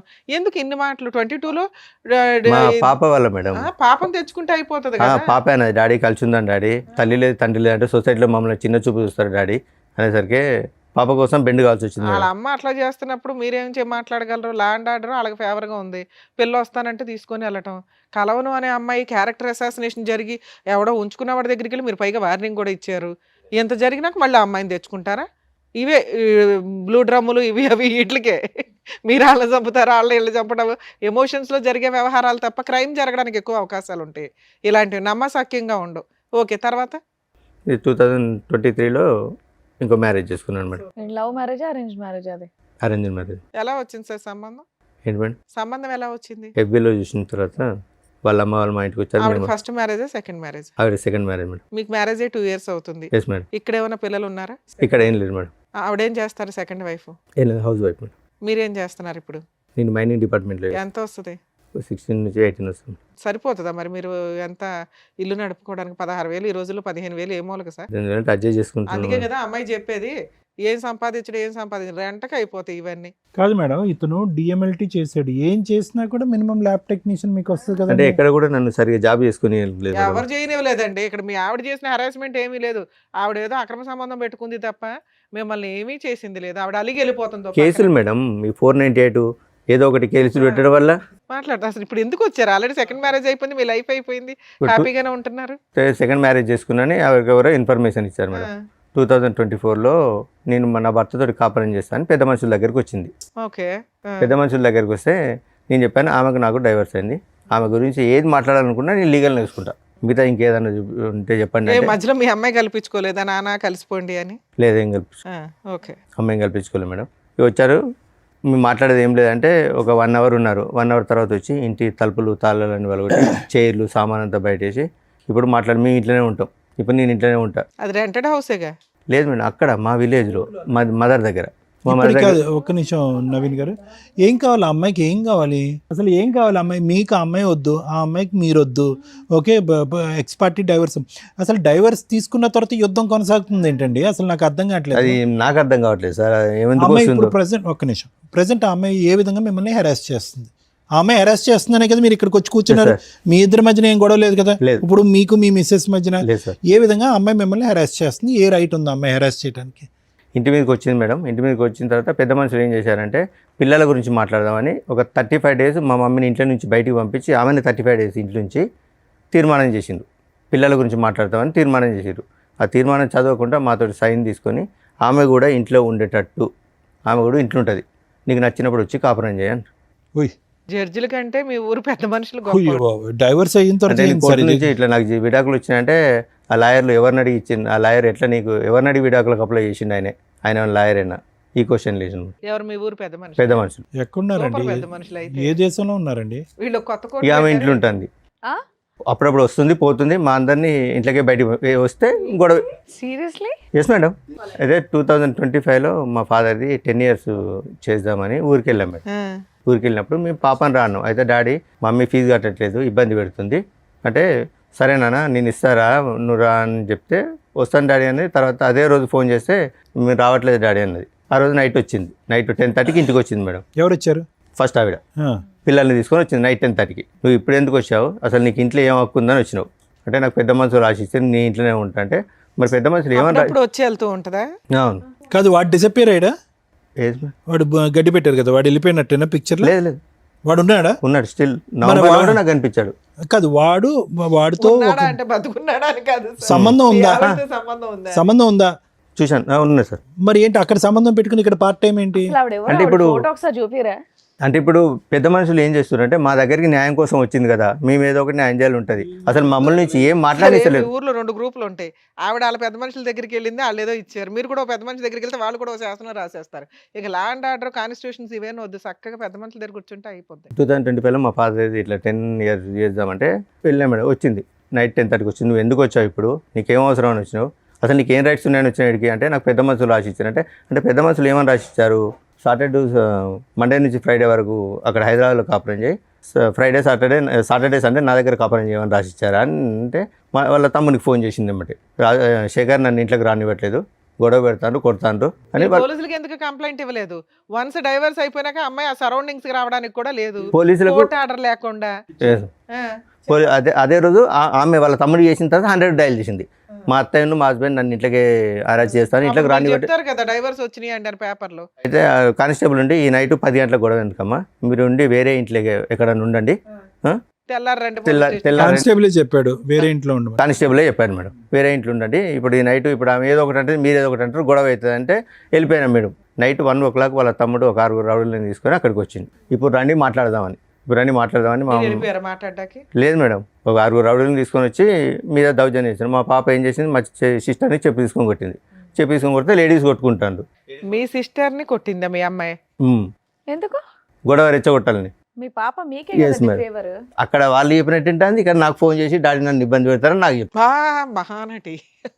ఓకే, చిన్నపిల్ల ఏమి అనలేం. చెప్పి తీసుకొని కొట్టేసరికి మా చెల్లె మా పాపను కొట్టింది. వాళ్ళిద్దరూ కొట్టుకుంటే బయటకు వెళ్ళిండ్రు. వాళ్ళ తమ్ముడు ఏం చేసిండు, వెనక నుంచి మా అమ్మ మీద ఇంతలా రాయి ఎత్తేసిండు. జస్ట్ మా అమ్మ కాలు స్కిడ్ అయ్యేసరికి ఇట్లా రాసుకుంటూ వెళ్ళింది. ఎవరు మీ అమ్మగారికి? మా అమ్మగారికి రాసుకుంటూ వెళ్ళిన తర్వాత ఇదంతా మీ నాన్నగారు 10th anniversary రోజు? ఎస్ సార్, అంటే తెల్లారితే 10th anniversary, తెలియండి. ఆ రోజు నైట్. మీరు చెప్తున్నవన్నీ నిజాలేనండి? Yes madam. ఇప్పుడు మీ ఆవిడతో మాట్లాడితే ఫస్ట్ వైఫ్ తో ఇప్పుడు లైవ్ వీడియోలు కూడా ఉన్నాయి మేడం. వాళ్ళు ఇవన్నీ చెప్తుంది. ఇప్పుడు ఈవిడ పరిస్థితి ఏంటి? ఇప్పుడు మీ సతీమణి, ఇప్పుడు భార్య, ఈవిడ పరిస్థితి ఏంటి? ఆవిడ ఓకే సార్. ఈవిడ ఓకే అంటే ఏ విధంగా ఓకే? ఇంత యుద్ధాలు జరుగుతుంటుంటే ఇంట్లో ఆవిడకి ఓకే ఎలా అవుతుంది? వాళ్ళ పేరెంట్స్ ఉంటారు, వాళ్ళు ప్రశ్నిస్తారు. అసలు ఆ అమ్మాయి రైట్స్ ఏంటి? ఇంకా మీ గొడవలు పెళ్లికి ముందు ఉన్నాయి, పెళ్లి తర్వాత ఉన్నాయి, విడాకులు అయిన తర్వాత ఉన్నాయి, ఎప్పటికీ కంటిన్యూ అవుతూనే ఉన్నాయి. మీరు మీ ఆవిడ అప్పుడు ఏం మాట్లాడలేదా? నువ్వు ఎందుకు వచ్చావు, మీరు ఎలాగో మాట్లాడలేదు, మీరు ఎలాగో తిట్టట్లేదు, పోనీ ఆవిడ కూడా మాట్లాడలేదా డివోర్స్ అయ్యాక ఎందుకు వస్తున్నావు అని చెప్పి? ఆవిడ లేరా అప్పుడు ఇంట్లో? ఎవరు ఉన్నారు? ఉన్నదా అమ్మాయి? ఇక మమ్మీ వాళ్ళు మాట్లాడుతుంది కదా, మమ్మీ వాళ్ళు మేము మాట్లాడుతున్నాం కదా, ఆమె ఏమి ఎంటర్ కాలేదు. మరి వీళ్ళెవరూ మాట్లాడలేదుగా. అదే రోజు గొడవ అయిన తర్వాత ఏమైంది? హాస్పిటల్ నెక్స్ట్ డే రండి పోలీస్ కానిస్టేబుల్ అన్నాడు. ఆ కథ ఏమైందో చెప్పండి. స్టేషన్కి వెళ్ళినాం. Very good. స్టేషన్కి వెళ్ళి ఇట్లా కంప్లైంట్ ఇస్తామంటే వాళ్ళు కూడా కంప్లైంట్ తీసుకొని వస్తున్నాడు అండి. ఆ రోజు మా బ్రదర్ ఉన్నాడు, మా మరిది నా మీద చేసిండు, నన్ను కొట్టిండని మా తమ్ముడిని ఇరికించింది. మా తమ్ముడిని మా బాబు మీద కేసు పెట్టింది. కేసు పెట్టేసరికి మీ మీద కూడా కేసు ఫైల్ చేయమంటాను, ఇద్దరి మీద FIR ఫైల్ చేస్తాను ఎస్ఐ గారు అడుగుతారు. మాకు పెద్ద మనుషులు రాసి ఇచ్చిర్రు. సార్, పోలీసులు పెద్ద మనుషుల జడ్జిమెంట్లు ఎందుకు ఒబే చేస్తారండి? మీరు డైవర్స్ పేపర్ చూపించాలి కదా. చూపించిన మేడం, చూపించిన పెద్ద మనుషుల లీడర్షిప్ అన్నారా? ఏ పోలీస్ స్టేషన్ చెప్పండి, నాకు ఇప్పుడు మాట్లాడతాను. కొడకన్ల పోలీస్ స్టేషన్ మాట్లాడించండి. ఏఎస్ఐ అన్నాడా? డైవర్స్ చేసిన తర్వాత మీకు పెద్ద మనుషులు మీ ఫస్ట్ వారితో కలిసి ఉండమన్నారు, ఆ ఇంట్లో ఉండమని మీకు పోలీసులు చెప్పారా? ఎక్కడ వెళ్ళలేదండి. ఇప్పుడు పోలీసులు అంటే పోలీసులు ఆ ఇంట్లో ఉండమని మీ వైఫ్కి చెప్పారా? చెప్పలేదు మేడం. మీరు ఏ విషయం క్లారిటీగా అంటే మాట్లాడారు? మీరు తీర్మానం ఇచ్చినందుకు ఆమె ఇంట్లో ఉంటుంది, ఇట్లా చేస్తుంది. మరి ఏంది పరిస్థితి అంటే పెద్ద మనుషులు ఎస్ఐ గారికి ఏమన్నారంటే, సార్ ఇంకోసారి మేము రానివ్వము, అమ్మాయిని ఇంట్లోకి రానియమన్నాడు. అన్న తర్వాత కూడా ఇప్పుడు 3 times వచ్చింది. అది వేరే. పెద్ద మనుషులు పంచాయతీలు పనికిరావు అనేది క్లారిటీ వచ్చింది. మీకు ఎస్ఐ కూడా చెప్పాడు, మీరు ఎవరు జడ్జిమెంట్లు ఇవ్వడానికి పక్కకి వెళ్ళండి అని. సరే సార్, ఇంకోసారి ఎట్లాంటి బోర్డు పెత్తనాలు చేయమని పెద్ద మనుషులు అన్నారు, అంతేనా? నుంచి రానివ్వం అన్నారు. వాళ్ళు సైడ్ అయ్యారు, ఆ జడ్జిమెంట్ సైడ్ అయ్యింది. మీ వైపు అయినా లెక్క చేయకుండా వస్తుంది. ఇప్పుడు చిన్న చిన్న వాటికి మొన్న పోలీస్ స్టేషన్ లో కేసులే వేశారు. నస తప్ప ఏమీ లేదు ఇందులో. అంటే మధ్యరాత్రి కొట్టడానికి వస్తే నా హ్యాండ్ ఇరిగింది, మా మమ్మీకి తలకాయ వెలిగింది. అయినా మీ కేసు తీసుకోరు, అలాగే వాళ్ళు వేసిన కేసులు తీసుకోరు. ఈ నస మీకు నడుస్తానే ఉంది. మిమ్మల్ని నమ్ముకొని వచ్చిన సెకండ్ వైఫ్ అయితే మీకు కష్టాలు పడతానే ఉంది. ఇప్పుడు ఇక్కడికి ఎందుకు వచ్చారు? ఇక్కడికి ఎందుకు వచ్చారంటే మొన్న రీసెంట్ గా ఒక 3 months బ్యాక్ మా పాప ఇంట్లో నుంచి వెళ్ళిపోయింది. పెద్ద అమ్మాయి వాళ్ళు హరాచి చేసి వెళ్ళిపోయిందా, వాళ్ళు దాచిపెట్టారో తెలియదు. తెలియకుంటే నాకు ఫోన్ చేశారు. ఫోన్ చేశారు? పోచారం PS నుంచి ఎస్ఐ గారు ఫోన్ చేశారు. మీ అమ్మాయి మిస్ అయింది, మీ దగ్గరకు వచ్చిందని. నా ఫోన్ పని చేయకుంటే అసలు మీ అమ్మాయితో మాట్లాడుతున్నారు? ఎంత పెద్ద పంచాయతీ పెట్టిన అమ్మాయిని మాట్లాడుతుంది, మీతో మాట్లాడుతుంది. మీ అమ్మాయి వెళ్ళిపోయింది, మీ దగ్గరికి వచ్చిందట, ఇట్లా వచ్చి కంప్లైంట్ ఇచ్చారంటే మా మదర్ ఉంటే నా దగ్గర రాలేదు, మీ అబ్బాయి ఎక్కడ ఉంటే మా అబ్బాయి నా కాంటాక్ట్లో లేడు, మాకు తెలియదు అన్నారు. మధ్యరాత్రి 12 o'clock పోలీసులను తీసుకొని వాళ్ళ దగ్గర ఉంటారని కానిస్టేబుల్ తీసుకొని మా చెల్లె వాళ్ళ ఇంటికి సోదాకు వచ్చింది. 12 గంటలకు వస్తే మా బాబాయ్ ఆయన తిట్టడం ఈ నైట్ 12 o'clock ఏందండి పిటిషనర్ని పట్టుకుని మా ఇంటికి వచ్చేది ఏందండి అని మా బావ వాళ్ళ ఫ్రెండ్ ఒక అన్నాడు. అంటే మైనర్ అమ్మాయి కాబట్టి ఎవరో మైనర్ కాబట్టి తల్లి తండ్రి సంరక్షణ ఉండాలి, సో ఎవరో ఒకరు ఉండాలంటే తర్వాత ఆ రోజు 3 o'clock పాప మా మదర్కి ఫోన్ చేసింది. నానమ్మ నేను ఇక్కడ హన్మకొండ బస్ స్టాండ్లో ఉన్నాను, నన్ను ఇట్లా టార్చర్ పెడతారు, చిత్రహింసలు పెడతారు, నేను ఉండను అందుకే ఇంట్లోకి పారిపోయినా, నేను ఆమెకు ఉండు ఇష్టం. నుంచి పారిపోవడం ఎందుకు? మీకు ఫోన్ చేసి మీ దగ్గరకు వచ్చేయచ్చుగా. అదే. అది తెలివితే అట్లా ఎందుకు ఎవరు అబ్బా? పెడుతున్నారు టార్చర్? వాళ్ళ అమ్మును వాళ్ళ మామ మొన్న రీసెంట్గా వాళ్ళ మామ ఇంట్లో ఫ్రెండ్స్ తోటి పార్టీకి ఏదో బర్త్డే ఫంక్షన్ ఉంటే వెళ్ళిందట. 5 o'clock వచ్చేది 7 o'clock వచ్చిందట. ఎక్కడికి వెళ్ళావని బెల్ట్ తీసుకొని కొట్టి బుట్ కాలుతో అన్నట ఫోన్ చేసి చెప్తుంది. మా ముందు మానటిస్తుంది. మీ అమ్మాయి ముదురు తెలివితేటలు మాకు అర్థం అవుతున్నాయి. ఏ పని చేసిందో మామ, ఇప్పుడు నువ్వు లేవు అక్కడ, మేనమామ కంట్రోల్ పెట్టాలి, పెట్టాడు. ఇగో ఇట్లాగే ఉంటాయి భార్యాభర్తలు విడిపోతే ఆడపిల్లలు కానీ మగపిల్లలు కానీ టీనేజర్స్. ఇది ఒక డ్రామా. వాళ్ళకి ఫుట్బాల్ ఆడుకుంటారు పేరెంట్స్ని, వాళ్ళ క్యారెక్టర్లే పోతాయి. విడిపోయేటప్పుడు ఒక 100 సార్లు ఆలోచించండి. చెప్పండి. ఆవిడ దృష్టిలో ఆవిడ వాడుకుంటుంది, మీకు అవసరం వచ్చినప్పుడు మీరు వాడుకుంటున్నారు ఆ పిల్లని. ఇప్పుడు వాళ్ళ బ్రదర్ తోటి మాకు ప్రాణహాని ఉందా? ప్రాణహాని ఉంది మేడం. పోలీస్ స్టేషన్లో మీ అడ్వకేట్ ప్రైవేట్ కంప్లైంట్ ఇవ్వచ్చు. ఉన్న ఇన్సిడెంట్లు అన్ని ఇప్పుడు పెట్టి పెద్దమ్మాయి ఎక్కడ ఉంది నవీన్ గారు? వాళ్ళ దగ్గర ఉంది, వాళ్ళ దగ్గరే ఉంది. మళ్ళీ అక్కడే చేరింది ఆ అమ్మాయి. అక్కడే చేరింది. మీ దగ్గరకు వచ్చేస్తానని అనట్లేదు. వచ్చేస్తా అని మాతో చెప్తుంది. అంటే ఇంట్లోంచి వెళ్ళిపోయేటప్పటికే ఇంట్లోంచి బయటకు వెళ్ళినప్పుడే మీ అమ్మాయి మీకు ఫోన్ చేస్తుంది. వెళ్ళి మిగతా టైంలో స్టేషన్లో చేయదు. కంప్లైంట్ ఇవ్వాలి అంటే సరే ఇస్తారు డాడీ అంటుంది, ఇవ్వట్లేదు. సరే ఇప్పుడు ఇవన్నీ ఎందుకు? వాళ్ళు మీ దగ్గరకు వచ్చినప్పుడు ఏ నష్టం జరుగుద్దో పోలీసులకు కంప్లైంట్ ఇవ్వడం, సర్దుకోవడం, మీ పని ఏదో మీరు చూసుకోవచ్చు. ఎందుకు వాళ్ళ ఇంట్లో ఏం జరుగుతుంది ఈ నశ ఎందుకు మీకు? ఎవరింట్లో మీకు డైవర్స్ వచ్చినాయి, అయిపోయాయి. పెద్ద మనుషులు ఏదో పిలిచారు, అది క్లియర్ అయిపోయింది. 4 పీకారు, అది క్లియర్ అయిపోయింది. ఇప్పుడు మీ సెకండ్ వైఫ్తో మీరు ప్రశాంతంగా ఉంటే అప్పుడప్పుడు ఏదో న్యూస్ జరిగిద్ది, దాని మీద అడ్వకేట్ చూసుకుంటారు, పోలీసులు చూసుకుంటారు. దీన్ని ఎందుకు ఇంత రోజు అమ్మాయి ఏం చేస్తుంది, వస్తుందా రాదా, భార్య ఏం చేస్తుందా, వస్తుందా రాదా, ఇంటి మీద బామ్మర్ది ఏం చేస్తాడు, వస్తాడా, నలుగురు వేసుకొని రారా, ఇదెందుకు ఇంత ఆలోచిస్తున్నారు మీరు? మీకు మీ ఫస్ట్ వైఫ్ మీద ఏమన్నా ఫీలింగ్స్ ఇప్పటికీ ఉన్నాయా? లేవు, ఫుల్ స్టాప్. మీ పెద్ద అమ్మాయి మీద మీకు ఏమన్నా అమ్మాయి కావాలి అనేటటువంటిది ఉందా? ఆ అమ్మాయి అక్కడ హెరాస్ గురవుతుంది, తల్లిలాగా లైఫ్ నాశనం అవుతుందేమో అని ఆ అమ్మాయిని సేవ్ చేయాలనుకుంటున్నారా? మిమ్మల్ని నమ్ముకుని వచ్చిన సెకండ్ వైఫ్ మీద మీకేమీ లేదా? ఉన్నది మేడం. ఏమంటండి, ఏమన్నా ఉందా? మాకే కోపం వస్తుంది. సెకండ్ వైఫ్కి రావాలి అసలు. ఏంది తింగరగాడిని ఎట్లా పెట్టుకుని కవర్ చేస్తున్నామని సెన్స్ ఉందా? ఉన్నప్పుడు భార్య క్యారెక్టర్ లేదని అంటున్నారు, క్యారెక్టర్ లేని భార్య కావాలంటున్నారు. కూతురేమో ఒకసారి నాకు ఫేవర్, ఒకసారి అమ్మకి ఫేవర్ అంటున్నారు. వాళ్ళు వద్దు అనుకుని డైవర్స్ చేశారు, వచ్చేసింది. అయినా ట్రై చేశారు, రాలేదు.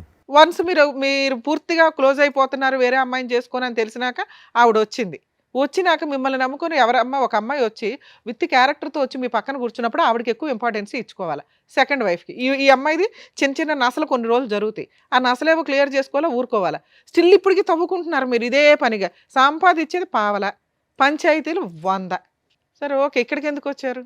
ఇప్పుడు నా అడ్రస్ తెలుసుకోవడానికి ఏదో ఒకటి పాపని ఎర్రగా వాడుతుండ్రు, లేకపోతే అక్కడికి వెళ్ళి మా మమ్మీని అరెస్ట్ చేసి చేయొచ్చు కదా సార్, మీ చేతిలో ఉంది ఆయుధం, ఫోను.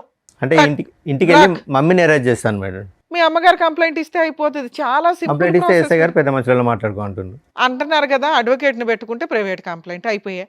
Simple process. మీతో పాటు ఎవరైనా వచ్చారా? ఎవరు రాలేదు. వాళ్ళు కూడా నీతోటి మేము తిరగడం వల్ల వాళ్ళు కూడా మమ్మల్ని స్ట్రగుల్ చేస్తారని. యాక్చువల్లీ ఏంటంటే పెద్ద మనుషులు జరుగుతుంటే కూడా నా మీద అంటే మామూలుగా ఎంసీ కేసు వేసింది మేడం. అంటే ఇక్కడ మళ్ళీ పెద్ద మనుషులలో సెటిల్ చేసుకుంటే మళ్ళీ ఎంసీ తిరగాలని నేను ఫీజు కట్టట్లేదు మేడం. సార్ మీతో పాటు ఎవరైనా వచ్చారా? నా రెండో భార్య వచ్చింది మేడం. హలో అండి, మీ పేరు? శ్వేత మేడం. శ్వేత గారు. సో విన్నారు కదండి ఇప్పటివరకు ఆయన చెప్పింది. సో మీరన్నా గట్టిగా ఏదో ఒకటి మాట్లాడొచ్చు కదా. అంటే ఇప్పుడు ఆయనకి కూతురు మీద ప్రేమ ఎక్కువ ఫస్ట్ నుంచి కూడా. నేను ఏం చెప్పినా కానీ వినే సిచ్యువేషన్ లేదు. మీరు బయట నుంచి వచ్చారన్న ఒక ఫీలింగ్ ఒకవేళ ఉంటుంది. నేను ఏమన్నా చెప్పినా అమ్మాయి వచ్చి తండ్రిని కూతుర్ని విడదీసేసింది అని అంటారని నేను ఇప్పుడు వరకు కామ్గా ఉన్నాను. పైగా ఇంకోటి ఏంటంటే నేను ఒక ఆడపిల్లని, ఆ అమ్మాయి ఒక ఆడపిల్ల, ఫస్ట్ నుంచి బాధలు పడుతూనే ఉంది. అంటే వీళ్ళ పేరెంట్స్ ఆమెను ఈయన కలిసి ఫస్ట్ నుంచి పిల్లల్ని ఇబ్బంది పెడుతూనే ఇబ్బంది ఉన్నారు. పెడుతూనే ఉన్నది అని చెప్పేసి నేను కూడా సరే మాట్లాడు అని చెప్పేసి ఊరుకున్నాను నేను. ఓకే, ఇంకా కూతురే కదా అని మాట్లాడమని వదిలేశారు. కానీ ఆ అమ్మాయి ఒక్క నిమిషం శ్వేత గారు, ఇప్పుడు ఆ అమ్మాయి ఆ అమ్మాయి యొక్క మెంటల్ స్టేట్ స్టేబుల్గా ఉందని అనుకోవచ్చా? ఎవరు ఇప్పుడు ఓకే ఇతనికి ప్రేమ ఉంది, ఒక నిమిషం నా మాట వినండి, ఈ యుద్ధాలు గొడవలు ఇవన్నీ చూసి ఆ అమ్మాయి ఆల్రెడీ మెంటలీ డిప్రెస్ అయ్యిందేమో అని నాకు అనిపిస్తుంది. ఆ అమ్మాయికి ఒక స్టెబిలిటీ లేదు, స్నేహితులు గీతులు అనేటటువంటి వరదలో కొట్టుకుపోతుంది. రాత్రి అర్ధరాత్రి అనక అపరాత్రి అనక ఇంటికి వస్తుంది. తిట్టినప్పుడు నాన్న గుర్తు వస్తున్నాడు, తిట్టినప్పుడు ఇంట్లో వాళ్ళు నిలదీనప్పుడు ఆ ఇంట్లో ఉంటుంది. నిజంగా ఆ అమ్మాయికి సపోర్టివ్గా ఇతను ముందుకు వెళ్ళాలి అంటే కనుక ఇతని లైఫ్ మీ లైఫ్ మీ కాపురం రిస్క్లో పడుతుంది. నేను అందుకే సార్ ఎస్, ఇప్పుడు ఈరోజు మీరు ఏంటంటే నేను ఒక ఆడపిల్ల గురించి నేను ఎలా మాట్లాడతాను, వచ్చింది అంటే సవతి తల్లి వచ్చి సొంత కూతురిని దూరం చేస్తుంది అనేటటువంటి మాట దూరం మాట. ఈరోజు అతను ముందుకొచ్చి ఫీజు కడతానన్నా, అతను వచ్చి ఆ అమ్మాయి సంరక్షణ తీసుకుంటానన్నా అంత సాఫీగా జరిగేటటువంటి అంశమా? ఫస్ట్ ఆఫ్ ఆల్ ఆ అమ్మాయి వస్తుందా? దామ్మ తలుపులు తీసే రా అంటే ఆ అమ్మాయి వస్తుందా? I don't think so. అక్కడ వాళ్ళ ఇంట్లో గర్జించినప్పుడు, నిలదీసినప్పుడు, ప్రశ్నించినప్పుడు నాన్న అని అంటుంది, ఆ తర్వాత షట్. ఇప్పుడు ఆ అమ్మాయి గురించి ఇతను అంటే తప్పుగా అనుకోకండి, కూతురు మీద ప్రేమ ఉంటే కనుక ఆ యుద్ధం ఇప్పుడు కాదు ఎప్పుడో మొదలవ్వాలి. ఎప్పుడో కూతురు గురించి యుద్ధం అనేది ఎప్పుడో మొదలవ్వాలి, అప్పుడు మొదలవ్వలేదు. ఎప్పుడైతే విడాకులు అయిందో ఆ అమ్మాయి ఎప్పుడైతే ఫోన్ చేసి నాన్న అంటం మొదలుపెట్టిందో, అమ్మో మా నాన్న నా కూతురు అక్కడ నలిగిపోతుంది అనేటటువంటి ఫీలింగ్లో వస్తున్నారు. నా గట్ ఫీలింగ్, నా అంతరాత్మ ఏం చెప్తుందంటే ఈ మొత్తం సినారియోలో ఒక టీనేజ్లో సైడ్ ట్రాక్ అయినటువంటి ఒక ఆడపిల్ల సిచ్యువేషన్ అడ్వాంటేజ్ తీసుకుంటుంది అన్నది నా అభిప్రాయం. సేమ్. ఇప్పుడు ఆ అమ్మాయి కాదు, ఆ అమ్మాయిని నువ్వే సంరక్షణ చూసుకో, ఆ అమ్మాయిని అమ్మ నువ్వు అక్కడే పెరిగావు, అక్కడే పుట్టావు, అక్కడే మీ అమ్మ దగ్గరే ఇంతకాలం ఉన్నది, నేను చూసింది నా మాత్రమే, ఒక తండ్రిగా నేను నీ మొహం చూసింది నా మాత్రమే, తల్లి అయినా ఎవరైనా అక్కడే నువ్వు చూసుకో అమ్మా అని చెప్పి మీరు వదిలేస్తే కనుక మీ సంసారం బాగుంటుంది. ఇప్పుడు ఏంటంటే ఇతను విడాకులు ఇచ్చాడు, సడన్గా ఇప్పుడు కూతురు సంరక్షణ అనేటువంటి ఆలోచన వచ్చేటప్పటికి 2 పడవల మీద కాలు వేసేటప్పటికి అక్కడ తల్లికి మామకి అగ్గుల మీద గుగ్గులం అవుతున్నారు, ఈ అమ్మాయిని ట్రాప్ చేస్తున్నారు మీరు అనేటటువంటి ఫీలింగ్తో. అంతే కదా శ్వేత గారు? అదే కదా ఇక్కడ సబ్జెక్టు. లేదంటే ఆ అమ్మాయి ఎందుకు ఇక్కడికి వస్తుంది పదే మీ భార్య విడాకులు అయిన తర్వాత? సరే సార్, ఇక్కడికి ఎందుకు వచ్చారు మీరు? ఏం కావాలని వచ్చారు? మేము అంటే ఇక్కడ హైదరాబాద్లో ఉంటాము, అత్తయ్య గారు ఊర్లో ఉంటారు. మేము దొరకట్లేదు అని చెప్పి వెళ్ళి అత్తయ్య గారిని కొట్టుడు, పిల్లలు లేకపోతే పిల్లలా? పిల్లలు, ఈ పెద్దమ్మాయి కూడా చెప్పు తీసుకొని కొట్టంటే చెప్పు తీసుకొట్టుడు. ఎందుకమ్మా ఏమని చెప్పి కొడుతున్నారు పెద్దవాడిని? డబ్బులు అడిగిపో. అదే డబ్బులు అడిగిపో. మెయింటెనెన్స్ కాదు మేడం, అదే డబ్బులు, అంతే. డబ్బు ఎంతో కొంత, ఏదో ఎంతో కొంత. ఫీజులు కూడా కాదు, వాళ్ళు అంతే, డబ్బు. ఖర్చులకి డబ్బులు అడిగిపో. నువ్వు ఎందుకు కొట్టావు, నువ్వు ఎందుకు ఇయ్యో అని చెప్పేసి పెద్ద పాప వెళ్ళి, చిన్నదంటే తెలీదు తనకి, పెద్దది వెళ్ళి కొట్టుకుపో అంటే వెళ్ళి కొట్టడం. మరి అదే పాప నాయనమ్మ నేను ఇక్కడ ఉన్నాను, బస్ స్టాండ్ లో ఉంది, నా పరిస్థితి బాగాలేదని చెప్పి ఫోన్ చేసి, ఇప్పుడు మా నంబర్స్ ఏం లేవు తన దగ్గర సార్ మాకు చేయడానికి. నాయనమ్మే హెల్ప్ కోరినటువంటి అమ్మాయి ఈ రోజు నాయనమ్మని కొడుతుందని అంటున్నారు కదా? అంతకుముందు సార్, అంతకుముందు నాయనమ్మ కొట్టుపో ఇప్పుడు అంటే కొట్టడం మానేసి, ఇంటికి రావడం మానేసి ఎంతకాలం అయింది? ఏదో వస్తూనే ఉన్నారు మేడం వాళ్ళు. అంటే కొట్టడం లేదు, అంటే మీరు ఎక్కడ ఉన్నారో తెలియక అక్కడ attack చేస్తారు. 2 months ఒకసారి వచ్చి ఏం చేస్తారు? వచ్చింది 2 days ఉంటుండ్రు వెళ్ళిపోతుంది. పిల్లలేనా ఆవిడ కూడా? ఆవిడ వస్తుంది. వస్తారు మేడం. అప్పుడు ఏం చేస్తున్నారు ఇంట్లో వంట ఎవరు చేస్తున్నారు? వాళ్ళే చేసుకుంటారు. వాళ్ళు చేసేసుకుని వాళ్ళ వరకు ఉండి వాళ్ళ వరకు మళ్ళీ సర్దుకొని వీళ్ళు వెళ్ళిపోతారు. వస్తే శ్వేత అత్తయ్య గారు గారు ఆ 2 days ఎలా నడుస్తుందమ్మా? ఆ 2 days ఎలా నడుస్తుంది? అది తెలీదు సార్ నాకు. కాదు మీ ఇంటికి వస్తుంది ఆవిడ, పిల్లలతో పాటు వస్తుంది. వాళ్ళు వీళ్ళకి తెలియదు, వాళ్ళ అత్తగారు మా కదా. అత్తగారు ఉండరు. సాటర్డే సండే మమ్మీ ఉండదు. మా సిస్టరు ఇప్పుడు 8 months క్యారింగ్ మేడం, ఇక్కడికి వస్తుందండి. మమ్మీ లేనప్పుడు వస్తుంది, ఓకే ఓన్లీ ఫెస్టివల్స్ చూసుకొని వస్తుంది. ఓకే, ఆ టైంలో మీ అమ్మగారు ఎక్కడ ఉంటారు? సిస్టర్ దగ్గరకు వస్తుంది. లేదంటే ఉన్న ఊర్లోనే అమ్మమ్మ వాళ్ళ ఇంటికాడ ఆ ఉంటాయి. ఇల్లు ఎంత వాల్యూ చేస్తుంది? ఎవరి పేరు మీద ఉంది? అత్తయ్య మా గారి ఫాదర్ పేరు మా మీద మమ్మీ పేరు మీద ఎంత వాల్యూ చేస్తుందండి? అప్రాక్సిమేట్లీ ఒక 6-7 lakhs ఇస్తుంది. సరే సార్, మీకు ఈ హెరాస్మెంట్లు ఇవి ఉన్నాయి, ఏం చేస్తే బెటర్, ఎలా వెళ్తే బెటర్? ఓకే. అది సార్ పాప ఒకసారి మాట్లాడి అసలు ఆ సిచ్యువేషన్ ఏంటి, వస్తే మా దగ్గర ఉంటే మంచిగా ఉండి వాళ్ళకి మాకు సంబంధం లేదు, నేను మా డాడీతో ఉంటాను అంటే తీసుకుంటాం, లేదు నేను అక్కడే ఉంటాను అని అంటే పర్మనెంట్ సెటిల్మెంట్ చేసేసుకుందాం, వాళ్ళకి మాకు సంబంధం లేకుండా. అది సార్. ఇప్పుడు ఎందుకంటే ఇవన్నీ విషయాలు అక్కడ విలేజ్లో దాచిపెడుతున్నారు. వాళ్ళ దగ్గర పెద్ద మనుషులు వీళ్ళు వాళ్ళ దగ్గర డబ్బులు వెళ్ళకపోతే పెద్ద మనుషుల్లోకి మిమ్మల్ని కులం నుంచి వెళ్ళేస్తాము, మీరు కులానికి అదేంటి మీకు ఏదన్నా అంటే ఇష్యూ వచ్చినా ఏమన్నా జరిగినా ఏదన్నా అయినా మేము మీ ఇంటికి రాము అని చెప్పేసి నవీన్ గారు డైవర్స్ దాంట్లో పిల్లలకి ఏం చేయాలని కండిషన్స్ ఉన్నాయి? ఏం ఉండవు సార్, ఎక్స్పర్ట్ ఆర్డర్స్ కదా. అంతే madam. Okay, she is not happy about the. అది సార్ విన్నారు కదా, మీరేమంటారు? మేడం ఈ ఇష్యూలో శ్వేత గారు, నవీన్ గారు, ఇది చాలా చాలా సాగుతున్నటువంటి కేసు. యూజువల్గా మనం ఏమనుకుంటా ఉంటే కనుక మేము కానీ చూసేటటువంటి ప్రేక్షకులు కానీ అమ్మ డైవర్స్ అయిపోయింది ఇంకెక్కడితో అయిపోయింది మీరిద్దరు హ్యాపీగా, అది ఇతని దురదృష్టం అనుకోవాలా మీ నరకం అనుకోవాలా నాకు తెలియదు, కానీ డివోర్స్ అయిపోయింది కదా అంత హ్యాపీగా ఉంది పేపర్స్ వచ్చినాయి కదా ఇతను చేసుకుంటే సేఫ్ అన్నట్టుగా మీకు తప్పుగా అనుకో. మీకు మ్యారేజ్ అయిందమ్మా ఇంతకుముందు? అది అయిపోయి అదంతా క్లోజ్ అయిపోయింది, అదంతా హ్యాపీగానే ఉంది, మీ సైడ్ ఏం ట్రబుల్ లేదు, మీకు అక్కడి నుంచి ఏం చిల్డ్రన్ లేరు మీకు. ఓకే, ఇప్పుడు ఏంటంటే అందరికంటే ఇక్కడ అన్నిటికంటే నాకు చూడవలసింది బాధగా ఎవరికి ఉందంటే మీ గురించి నాకు బాధగా ఉంది శ్వేత గారు. ఆల్మోస్ట్ ఇది 2.5 years బట్టి మీరు సఫర్ అవుతున్నారు కదా, 2 years బట్టి 2 years బట్టి సఫర్ అవుతున్నారు.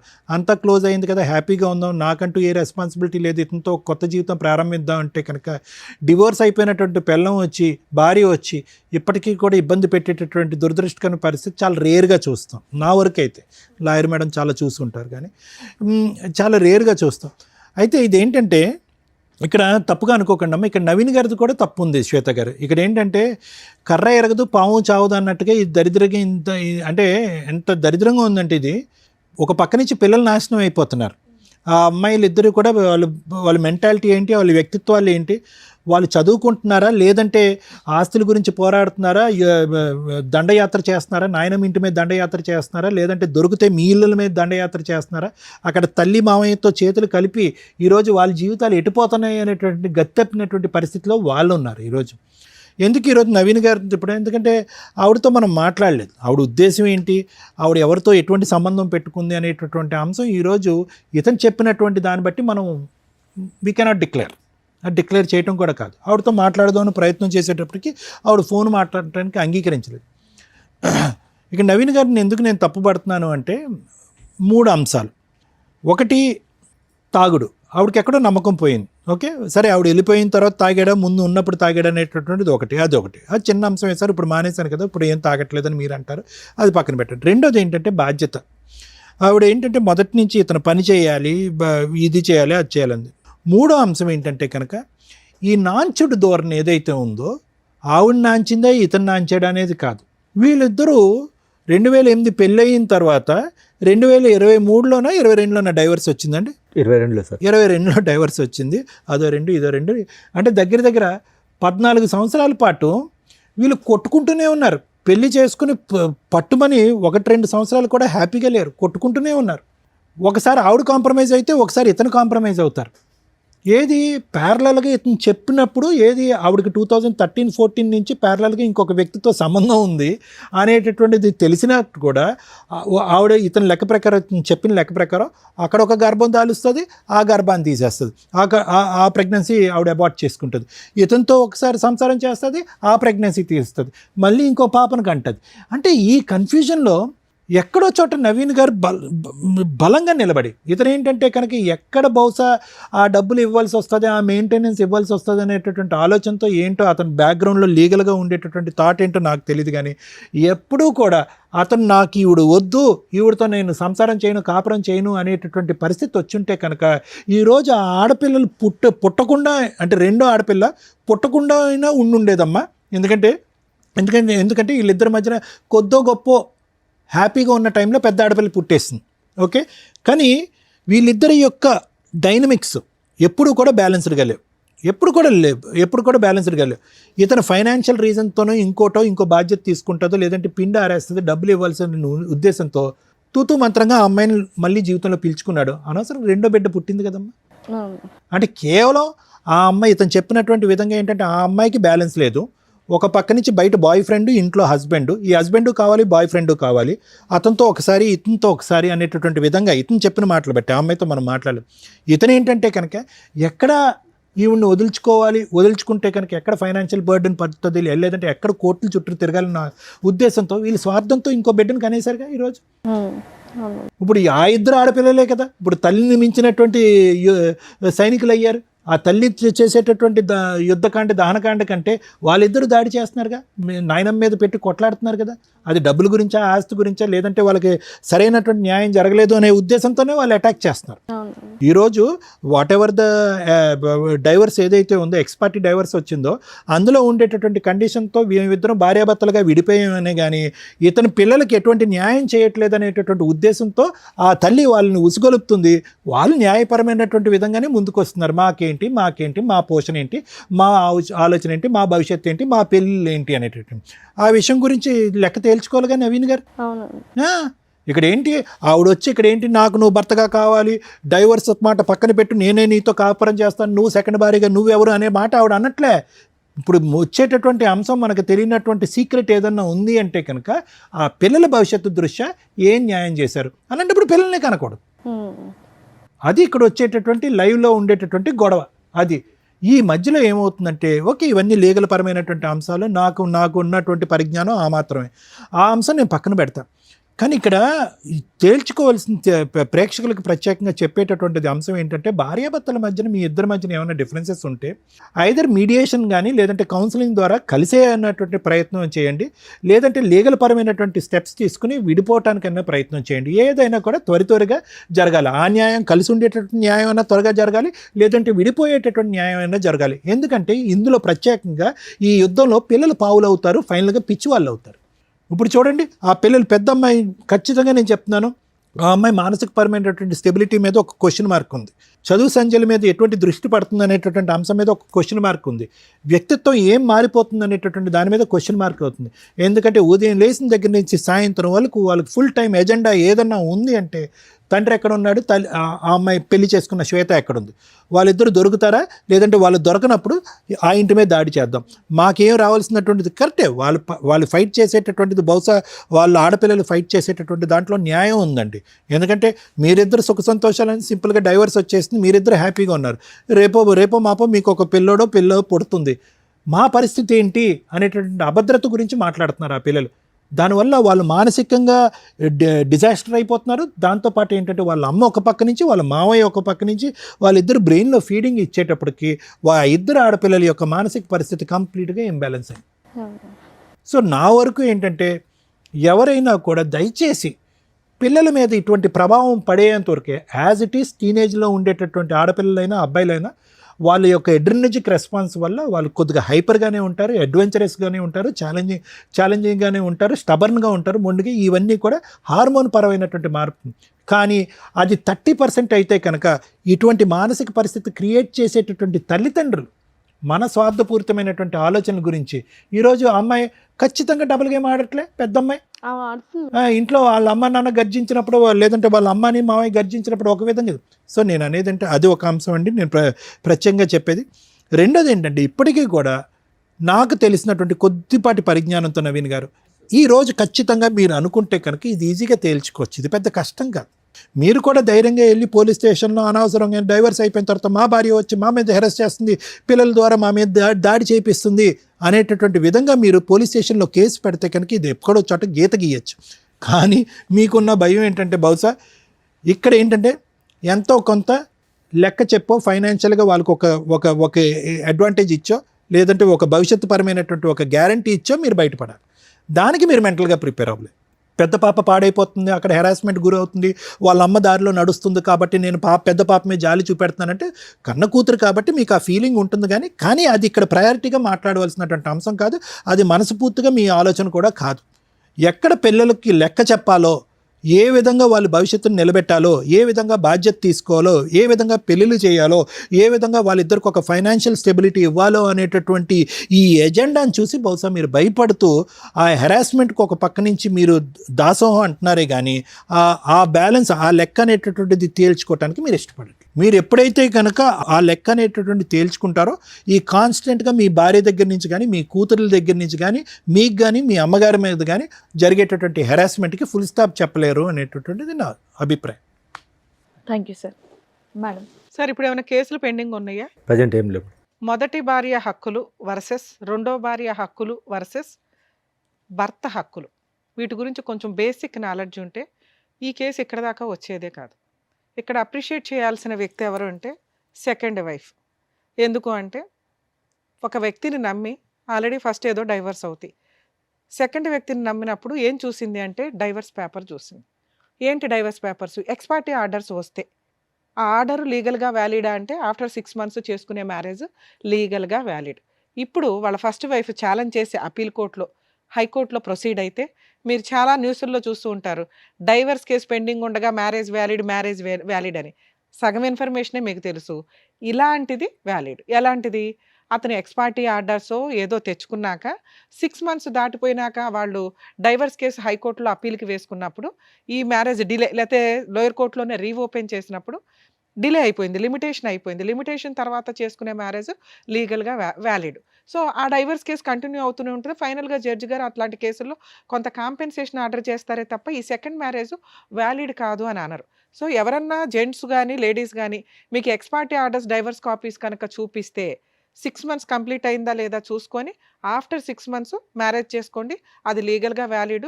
ఫస్ట్ వైఫ్ కానీ, ఫస్ట్ హస్బెండ్ గానీ ఫైటింగ్ చేస్తున్నా కూడా మీకు ప్రాబ్లమ్ లేదు. అవి ఫర్దర్‌గా నడుస్తూ ఉంటాయి. కానీ యూజ్ ఏముంది? ఇప్పుడు ఈ సెకండ్ వైఫ్ హరాస్మెంట్ పడుతున్నట్టు లెక్క. ఆ అమ్మాయికి వేరే ఆప్షన్ లేదు. ఇక్కడ భర్త మంచోడా, చెడ్డోడా, భర్తతో హ్యాపీనెస్ ఏముంది? ఈ మంచి చెడుల గురించి ఆలోచించడం కంటే భర్త ఉంటాడా, ఓడతాడా అనే కన్‌ఫ్యూజన్‌లోకి వెళ్ళిపోతుంది. ఎందుకంటే భర్త హ్యాపీగా లేడు. ఫైనాన్షియల్‌గా సంపాదించడం మీద కాన్సంట్రేషన్ లేదు. సెకండ్ వైఫ్‌ని బాగా చూసుకునే విధం మీద కాన్సంట్రేషన్ లేదు. నా పిల్లలు, నా ఫస్ట్ వైఫ్, మా అమ్మంతా అంటున్నారు, మా ఇంట్లో వాళ్ళని స్టిల్ 15 ఏళ్ల నుంచి 20 ఏళ్ల నుంచి ఏ నస జరిగిందో అది సెకండ్ మ్యారేజ్ తర్వాత కూడా కంటిన్యూ అవుతుంది. ఒకవేళ ఎవరైనా అమ్మాయి గాని అబ్బాయిలకి పెద్ద ప్రాబ్లమ్ ఉండదులెండి. ఎందుకంటే అమ్మాయిలు అన్నీ కట్ చేసుకునే వస్తారు ప్రాపర్‌గా. అబ్బాయిల్ని ఎవరన్నా చేసుకుంటుంటే ఈవిడలాగా సఫర్ అవ్వకండి. ఫస్ట్ వైఫ్ తోటి లీగల్‌గా మిగతా లిటిగేషన్స్ అన్నీ క్లియర్ అవుతున్నాయా లేదా? ఇన్ కేస్ అవ్వకపోతే మీరు బాండ్ పేపర్సో, సేఫ్టీగా ఏదైనా ప్రాపర్టీసో రాయించుకోండి. మళ్ళీ మీ వైఫో, మీ పిల్లలో వస్తే పేగుబంధం ఎట్లాగో ఇప్పుడు ఈయనలాగా బాధపడుతూ ఉంటారు. ఆ నాస మేము పడుతూ ఉండలేం కదా! మమ్మల్ని ఎందుకు విలన్‌గా చూపించటం. మీ అవసరం వాళ్ళకుంది, ఆళ్ళ అవసరం మీకుంది. సో, కాబట్టి మీకేం తక్కువైనట్టు కాదు. సెకండ్ వైఫ్ వచ్చినాక ఆ పిల్లలు రావడం, రాకపోవడం అనేది మీరు ముందుగా మాట్లాడుకుంటే ఈవిడ పడే మానసిక క్షోభ బయటికి చెప్పకుండా. పాపం ఆవిడ ఒక్క మాట మాట్లాడట్ల. అలాంటి క్షోభ పడకుండా ఉంటారు. సేఫ్ సైడ్‌లో ఉండండి. ఎక్స్ పార్టీ ఆర్డర్స్ తీసుకునేటప్పుడే ఇలాంటి వ్యక్తితోటి 6 మంత్స్ తర్వాత మ్యారేజ్ చేసుకుంటూ ఫస్ట్ వైఫ్‌తో ఫుల్ అండ్ ఫైనల్ సెటిల్మెంట్ అవ్వకపోతే నువ్వేంటి, నీ పిల్లలేంటి, మీ ఆస్తులేంటి, నాకేంటి? ఇది రాసుకొని ఒకవేళ మీ నసేదన్నా ఉంటే బయట చూసుకొని గుమ్మం లోపలికి తీసుకురావద్దు. నన్ను ఇన్వాల్వ్ చేయొద్దు. అలా సేఫ్‌గా చూసుకోగలిగితే చేసుకో, లేకపోతే ఇంకో సంబంధం చూసుకోవడం బెటర్ అండి అని క్లియర్‌గా మాట్లాడుకోండి. ఏదో అంటారు చూడు, ముందే మాట్లాడుకోవడం వల్ల 90% ప్రాబ్లమ్స్ క్లియర్ అవుతాయి. శ్వేత గారు విన్నారా? సో, మీరు ఇరుక్కుపోయారు. సో, మీలాగా కొంతమంది సఫర్ అవ్వకుండా ఉండడానికి ఈ రోజున మీరు ఇక్కడి దాకా వచ్చి మాట్లాడడం అనేది కొంత సేఫ్ సైడ్ అని నా ఉద్దేశం. First wife rights versus husband ఈటి గురించి మాట్లాడదాం ఇప్పుడు. ఫస్ట్ వైఫ్ ఇద్దరు పిల్లలుండి అసలు పిల్లలున్న కేసుల్లో నిజంగా వీళ్ళిద్దరూ చాలా పాపం మూటగట్టుకున్నారు. వరస్ట్ ఆఫ్ వరస్ట్ తల్లిదండ్రులు ఏంటి అంటే ఈ రకంగా పిల్లల్ని ఫుట్బాల్ ఆడుకుంటున్నట్లు ఆడుకుంటుంటే నరకం కనిపిస్తుంది పిల్లలకి. దీని గురించి ప్రతి ఫ్యామిలీ కోర్ట్ జడ్జి సఫర్ అవుతారు. ఎందుకంటే పాపం వాళ్ళకి అర్థమైపోతూ ఉంటుంది. మాలాంటి వాళ్ళకి అర్థమవుతూ ఉంటుంది. అరే పిల్లలు ఇంత సఫర్ అవుతారు భవిష్యత్తులో, వాళ్ళు మేబీ ఇప్పుడు చిన్నోళ్ళు అవ్వచ్చు. కానీ అమ్మ దగ్గర పెరుగుతారు 90% మన ఇండియన్ జ్యూరిస్డిక్షన్స్ ప్రకారం, రెస్పాన్సిబిలిటీస్ ప్రకారం. ఎందుకంటే మదర్స్ సరిగ్గా చూడరని. అలాగే తండ్రి తను తానే చూసుకోలేక ఇంకో పెళ్లి చేసుకుంటాడు. ఇంక పిల్లల్ని ఏం చూసుకుంటాడు? 99% అలాగే ఉంటారన్న ఉద్దేశం. మెజారిటీకి ఎప్పుడు ఇంపార్టెన్సీ ఉంటుంది కాబట్టి తండ్రికి కస్టడీ అనేది ఇవ్వరు చాలా సందర్భాల్లో. ఆ కస్టడీ తీసుకుంటే ముందు అబ్బాయిని కాపాడుకోలేం. ఎందుకంటే అది కన్‌ఫ్యూజింగ్ లైఫ్ స్టైల్ అవుతది. ఉంటే ఎవరో ఒకళ్ళ దగ్గర వేరే కంట్రీలో లాగా మనం పులిహార పంచుకున్నట్టు పంచుకోవడం, నీ పిల్లలు నా పిల్లలు కలిపి మన పిల్లలతో ఆడుకుంటారనే పంచాయతీ ఉండదు. సో, తల్లికే ఇస్తారు ఎక్కువగా. ఇక తను వేరే మ్యారేజ్ చేసుకుంటదా, చేసుకోదా ఇక వాళ్ళ లైఫ్ స్టైల్ అది వేరు. ఇలాంటి కేసులో పిల్లలు తల్లి కొడుతుంటే, తిడుతుంటే, క్యారెక్టర్ గురించి ఎక్స్‌ప్లెయిన్ చేస్తుంటే తండ్రి దగ్గరికి పారిపోతూ ఉంటారు. వీళ్ళ ఫస్ట్ అమ్మాయి ఒక ఎగ్జాంపుల్. అలాగే తండ్రి ఏదన్నా చెప్తూ ఉంటే తల్లి దగ్గరికి పారిపోతారు. Perfect drama. అమ్మాయిని అనటానికే లేదు. ఆ పాపం అమ్మాయి మెంటాలిటీని ఎవరు అలా క్రియేట్ చేసింది? తల్లిదండ్రులు. నిజంగా ఇలాంటి తల్లిదండ్రులకి పాపం తగిలిద్ది. ఉంటే మీ దగ్గర పెట్టుకోండి. మీ ఎదవ డ్రామాలకి, మీ ఆస్తి పంపకాలకి, మీ మెయింటెనెన్స్‌ల కోసం పిల్లల్ని బలిపశువులను చేయొద్దు. తల్లి నువ్వు పోరాడు. ఫస్ట్ వైఫ్ ఎవరైతే తల్లి ఉంటుందో ఆస్తులు కావాలనుకుంటే నువ్వు ఒక్కదానివే పోరాడు. పిల్లల్ని నానమ్మల దగ్గరకో, తండ్రుల దగ్గరకో పంపించొద్దు. పూర్తిగా మీరే ఉంచుకుందాం అనుకుంటే. లేదా అమ్మ 5 రోజులు ఇక్కడ ఉండు, సాటర్డే సండేలు డాడీ దగ్గరికి వెళ్ళు, పండగలప్పుడు వెళ్ళు. ఇంతే తప్ప మీ పర్సనల్ విషయాల గురించి పిల్లలతోటి ఎద్దవ డ్రామాలు వేయొద్దు. పిల్లలు మీ దగ్గర కావాలనుకున్నప్పుడు ఫీజు కట్టుకోవాలా? ఆయన ఎందుకు కడతాడు? అంత రెస్పాన్సిబిలిటీ లేకపోతే పిల్లల్ని వదిలేసేయండి, పూర్తి కస్టడీ అతనికి ఇచ్చేయండి. ఇది లేకుండా డ్రామాలు ఆడకండి. ఇక ఈ కేసులో worst of worst husband, worst of worst father అని నా ఉద్దేశం. ఎందుకు మేడం అంత దారుణంగా మాట్లాడారు? పాపం అతను మంచిగానే ఉన్నాడుగా.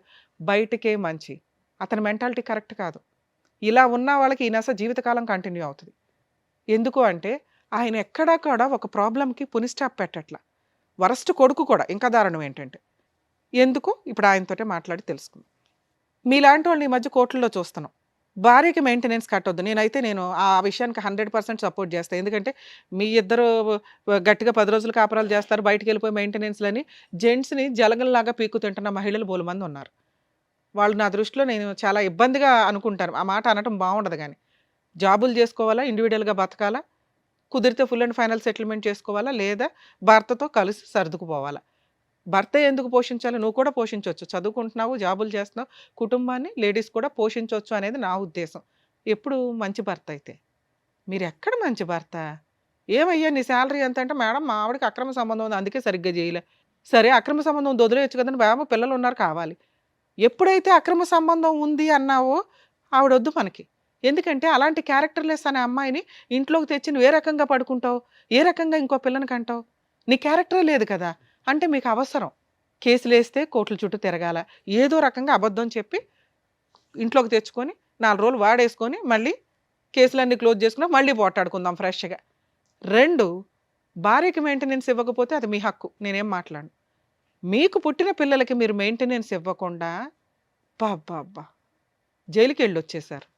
ఎందుకు వదిలేయాలి మిమ్మల్ని? వాళ్ళు చేస్తున్నది 100% కరెక్ట్.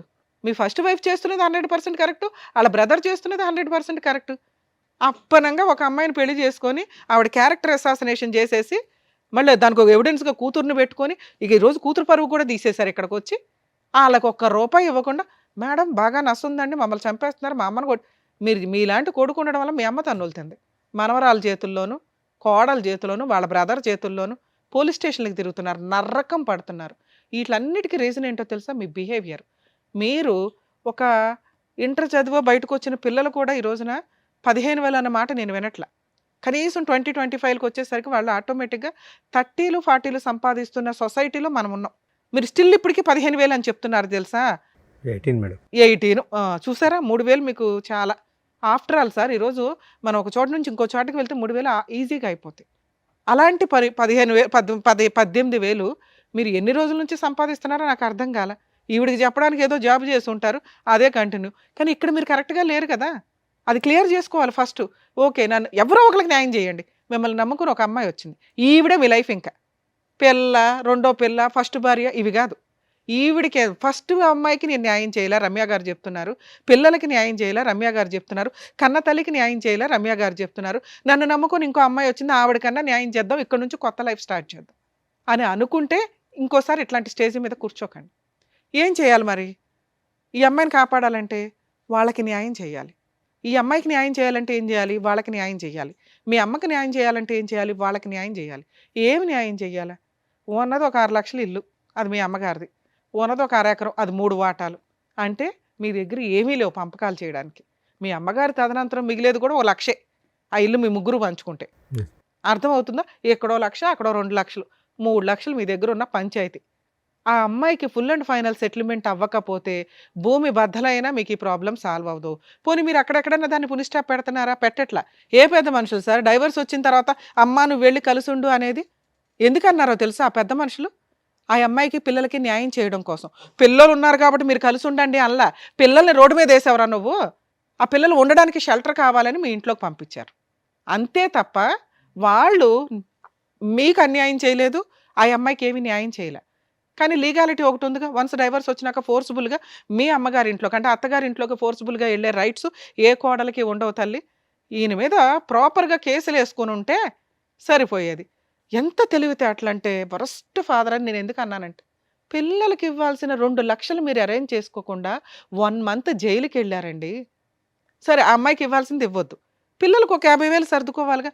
మేడం నేను 50,000 ఇస్తానండి. వాళ్ళు మొత్తం ఏ కోర్టు కూడా మీకున్న 1,50,000 2 లక్షల ఎరియర్స్లో మేడం నేను 2 రోజులు 50,000 కడతాను అంటే ఖచ్చితంగా మీకు టైం ఇస్తారు. సరేనా 50 కట్టండి, 1 వీక్లో కట్టే అంటారు తప్ప ఎన్ని డేట్లు ఇస్తారో తెలుసా? ఎందుకంటే ఆ అమ్మాయికి పిల్లలకి న్యాయం చేయాలి. ఎందుకంటే ఎవరో అని అర్థమైపోద్ది వాళ్ళకి. వచ్చినంత వసూలు చేసి పెడదామని జడ్జెస్ డేట్ ఇస్తూనే ఉంటారు. మిమ్మల్ని జైలుకి పంపిస్తే వాళ్ళకి ఏమి రావు. క్లియర్, అక్కడతో క్లియర్. అర్థమవుతుందా? అమ్మ ఇలాంటి కేసుల్లో హస్బెండ్ ఏమి ఇవ్వకపోతే జైలుకి వెళ్తే వెళ్ళనివ్వడు, వాళ్ళకి బుద్ధి వస్తుంది. కానీ అలవాటు అయిపోయింది ఇక్కడ. సో పిల్లలకి మెయింటెనెన్స్ వసూలు చేసుకునే హక్కు మీకు ఉంటుంది. ఈ రకంగా నసగా వెళ్ళటం కరెక్ట్ కాదు. ఎందుకంటే ఇప్పుడు ఈ ఎఫెక్ట్ మీ జీవితం మీద పడింది, ఇతని జీవితం మీద పడింది, పిల్లల మీద పడుతుంది. ఇంకెంత పాపం మూట కట్టుకుంటాం? ఎప్పుడైతే జైలుకి వెళ్ళాడో ఆయన క్యారెక్టర్ అధపాతాళానికి వెళ్ళిపోయింది. పిల్లలకి మెయింటెనెన్స్ ఇవ్వకుండా వెళ్ళిన వ్యక్తి విషయంలో పెద్ద మనుషులు కానీ కోర్టులు కానీ ఏమీ చెయ్యవు. వేస్ట్. ఇంకా అట్లాంటి వాళ్ళు ఉన్నా వేస్ట్ అనుకోండి. దయచేసి పెద్ద మాట మాట్లాడా, మీకు అర్థమైతే బెటర్. కనీసం పిల్లల్ని ఎట్లా ప్రొటెక్ట్ చేసుకోవాలి, పిల్లల్ని ఎట్లా చదివించుకోవాలి. గవర్నమెంట్ చదువులు చాలా ఉన్నాయి తల్లి, చదివించుకోండి. వాళ్ళని ఫుట్బాల్ లాగా ఆడితే రేపొద్దుట ఇవే లక్షణాలు పిల్లకి వస్తాయి. మీలాంటివి తల్లుల దగ్గర పెరిగితే వాళ్ళు ఏం సొసైటీలో ఎలా తండ్రి అంటే ఏంటి, భర్త అంటే ఏంటి, కుటుంబం అంటే ఏంటి తెలియదు. క్రూయల్గా మారిపోతూ ఉంటారు. వాళ్ళకి వాళ్ళు ఏదో చేసుకుంటూ ఉంటారు, సర్వనాశనం అయిపోవాలి డబ్బు కోసం, అంతే. క్యారెక్టర్లే పోతాయి తల్లి, అర్థం చేసుకోండి. మీ పిల్లల కోసం మేము బాధపడుతున్నాం ఇక్కడ. మీ వైఫ్ ఎవరన్నా విని ఉంటే కనుక, ఫస్ట్ వైఫ్, తల్లి రిక్వెస్ట్ చేస్తున్నాను, ఇక వదిలేయండి ఆయన్ని. జస్ట్ కోర్టులో మెయింటెనెన్స్ కేసు ఒకటి వేసుకోండి. మీరు ఎలాగో ఇంకో పెళ్లి చేసుకోరు, ఆయన మెయింటెనెన్స్ కట్టకుండా అప్పుడప్పుడు జైలుకి వెళ్తూనే ఉంటాడు, వెళ్ళనివ్వండి చాలు. పిల్లల ఫీజులు మీరే కట్టుకోండి, ఎందుకంటే ఆయన కట్టడు. మేము ఈరోజు కట్టమని చెప్పినా కూడా ఆయనకు అర్థం కాదు, ఇక్కడ నుంచి సర్దుకొని వెళ్తాడే తప్ప. అంత పర్ఫెక్ట్ వ్యక్తి. సార్ మీ విషయానికి వస్తే, మమ్మల్ని నమ్ముకొని వచ్చారు కదా, మీకు కాస్త లా అండ్ ఆర్డర్ ఉంటుందిగా, న్యాయం చెప్పాలి, చెప్తాం. మీ అమ్మగారిని ప్రొటెక్ట్ చేసే రైట్స్ మీకు చాలా ఉన్నాయి. మీరు ఎక్కడా కూడా ప్రాపర్ వేలో వెళ్ళట్లా. రూపాయి వదలకూడదు, అందరూ వెళ్ళిపోవాలా, డ్రామాలు ఆడేయాలి. ఇది కరెక్ట్ కాదు. మీరు మారండి ఇప్పటికైనా. ఇక చిన్న వయసులో ఉన్నారు, ఇంకా బోల్డంత లైఫ్ ఉంది, ఒక మంచి అమ్మాయి దొరికింది మీకు. మీరు ఇక్కడ బ్రెయిన్లో ప్యూర్గా అవ్వకపోతే ఇది ఇలాగే కంటిన్యూ అవుతుంటుంది. ఈవిడ ఎంతకాలం భరిస్తారో ఒకసారి ఆలోచించుకోండి. సో ఇప్పుడు పిల్లలకి మిమ్మల్ని ఏదో ఇచ్చే సెటిల్ చేసుకోండి అంటే వాళ్ళ ముగ్గురికి కలిపి మీరు ఆ పెద్ద మనుషుల దగ్గర కూర్చొని, మా ఇంటికి రావద్దు, మా అమ్మ దగ్గరికి రావద్దు, ఫుల్ అండ్ ఫైనల్ సెటిల్మెంట్ ఇదిగోండి, నేను 50,000 ఇవ్వగలను, ఈ 1,00,000 ఇవ్వగలను, తీసుకుంటారా, ఇంకా నా ఇంటికి రావద్దు, అగ్రిమెంట్ రాసి పడేసి మెయింటెనెన్స్లో ఏదైనా లోక్ అదాలత్లో పెట్టుకోండి. ఎందుకంటే మీ వైఫ్ని మేము నమ్మలేము. పెద్ద మనుషుల దగ్గర కాదు, కోర్టులో ఏ కేసుల ద్వారా కాదు, legal cell authority Lok Adalat అని ఒకటి ఉంటుంది. మీరు ఎక్కడైతే ఉంటారో అక్కడికి వెళ్ళి మీది అవుట్ ఆఫ్ కోర్టు సెటిల్మెంట్ అయితే అక్కడ కూర్చొని ఫుల్ అండ్ ఫైనల్ సెటిల్మెంట్ చేసుకుని అందులో రాయించుకుంటే భవిష్యత్తులో పిల్లలు కానీ, ఆ అమ్మాయి కానీ, మీ మీద కానీ, మీ ఆస్తుల మీద కానీ ఏ కేసులు వేయడానికి ఉండదు. 1,00,000 మాట్లాడుకుంటారు, 2,00,000 మాట్లాడుకుంటారు, మీ తాహత కొద్ది మాట్లాడితే మీరు సేవ్ అవుతారు, ఈవిడ సేవ్ అవుతుంది. ఇక 2, మేడం వాళ్ళు ఒప్పుకోలేదు, నా తాహత అంతే, నేను 1,00,000 ఇస్తానన్నాను, వాళ్ళు యాక్సెప్ట్ చేయలేదు, వాళ్ళు 50,00,000 అడుగుతున్నారు, నేను ఎక్కడో అప్పు చేసి మా తమ్ముడు వీళ్ళు వాళ్ళు తలా పంచాయతీ పెడితే 2,00,000 అయినాయి, అయినా వాళ్ళు ఒప్పుకోవట్లేదు అంటే మీ అమ్మగారి చేత కోర్టులో మీకు ఒక అడ్వకేట్ని పెట్టుకోండి ఫస్ట్. అడ్వకేట్ ద్వారా మీ అమ్మగారి చేత ఒక డొమెస్టిక్ వైలెన్స్ కేసు కానీ, ఇంజెక్షన్ ఆర్డర్ కానీ, రిస్ట్రైన్ ఆర్డర్ అంటారు, నా సరౌండింగ్కి వీళ్ళు ఎవరు రావద్దు, ఎవరైతే ఫోర్స్ఫుల్గా వస్తున్నారో ఆ వ్యక్తులు రావద్దు అని చెప్పి కోర్టులో కేసు ఫైల్ చేసుకునే రైట్స్ మీ అమ్మగారికి ఉంటే ఆవిడ తరపున మీరు ఒక అడ్వకేట్ని పెట్టి ఒక కంప్లైంట్ వేయించండి. Just restrain order, civil proceedings అది. ఆవిడ ఇంటికి ఇంకెవరు రారు, ఎవరు మీ ఫస్ట్ భార్య, పిల్లలు, ఇలా అడిగే రైట్స్ మీ అమ్మగారికి ఉన్నాయి. ఆవిడ కుటుంబం వేరు, ఆవిడ రక్షణ వేరు, మీరు వేరు. ఓకే, ఇక మీరిద్దరు ఎక్కడైతే సీక్రెట్గా ఉంటారంటున్నారో అది ఉండడం బెటరే.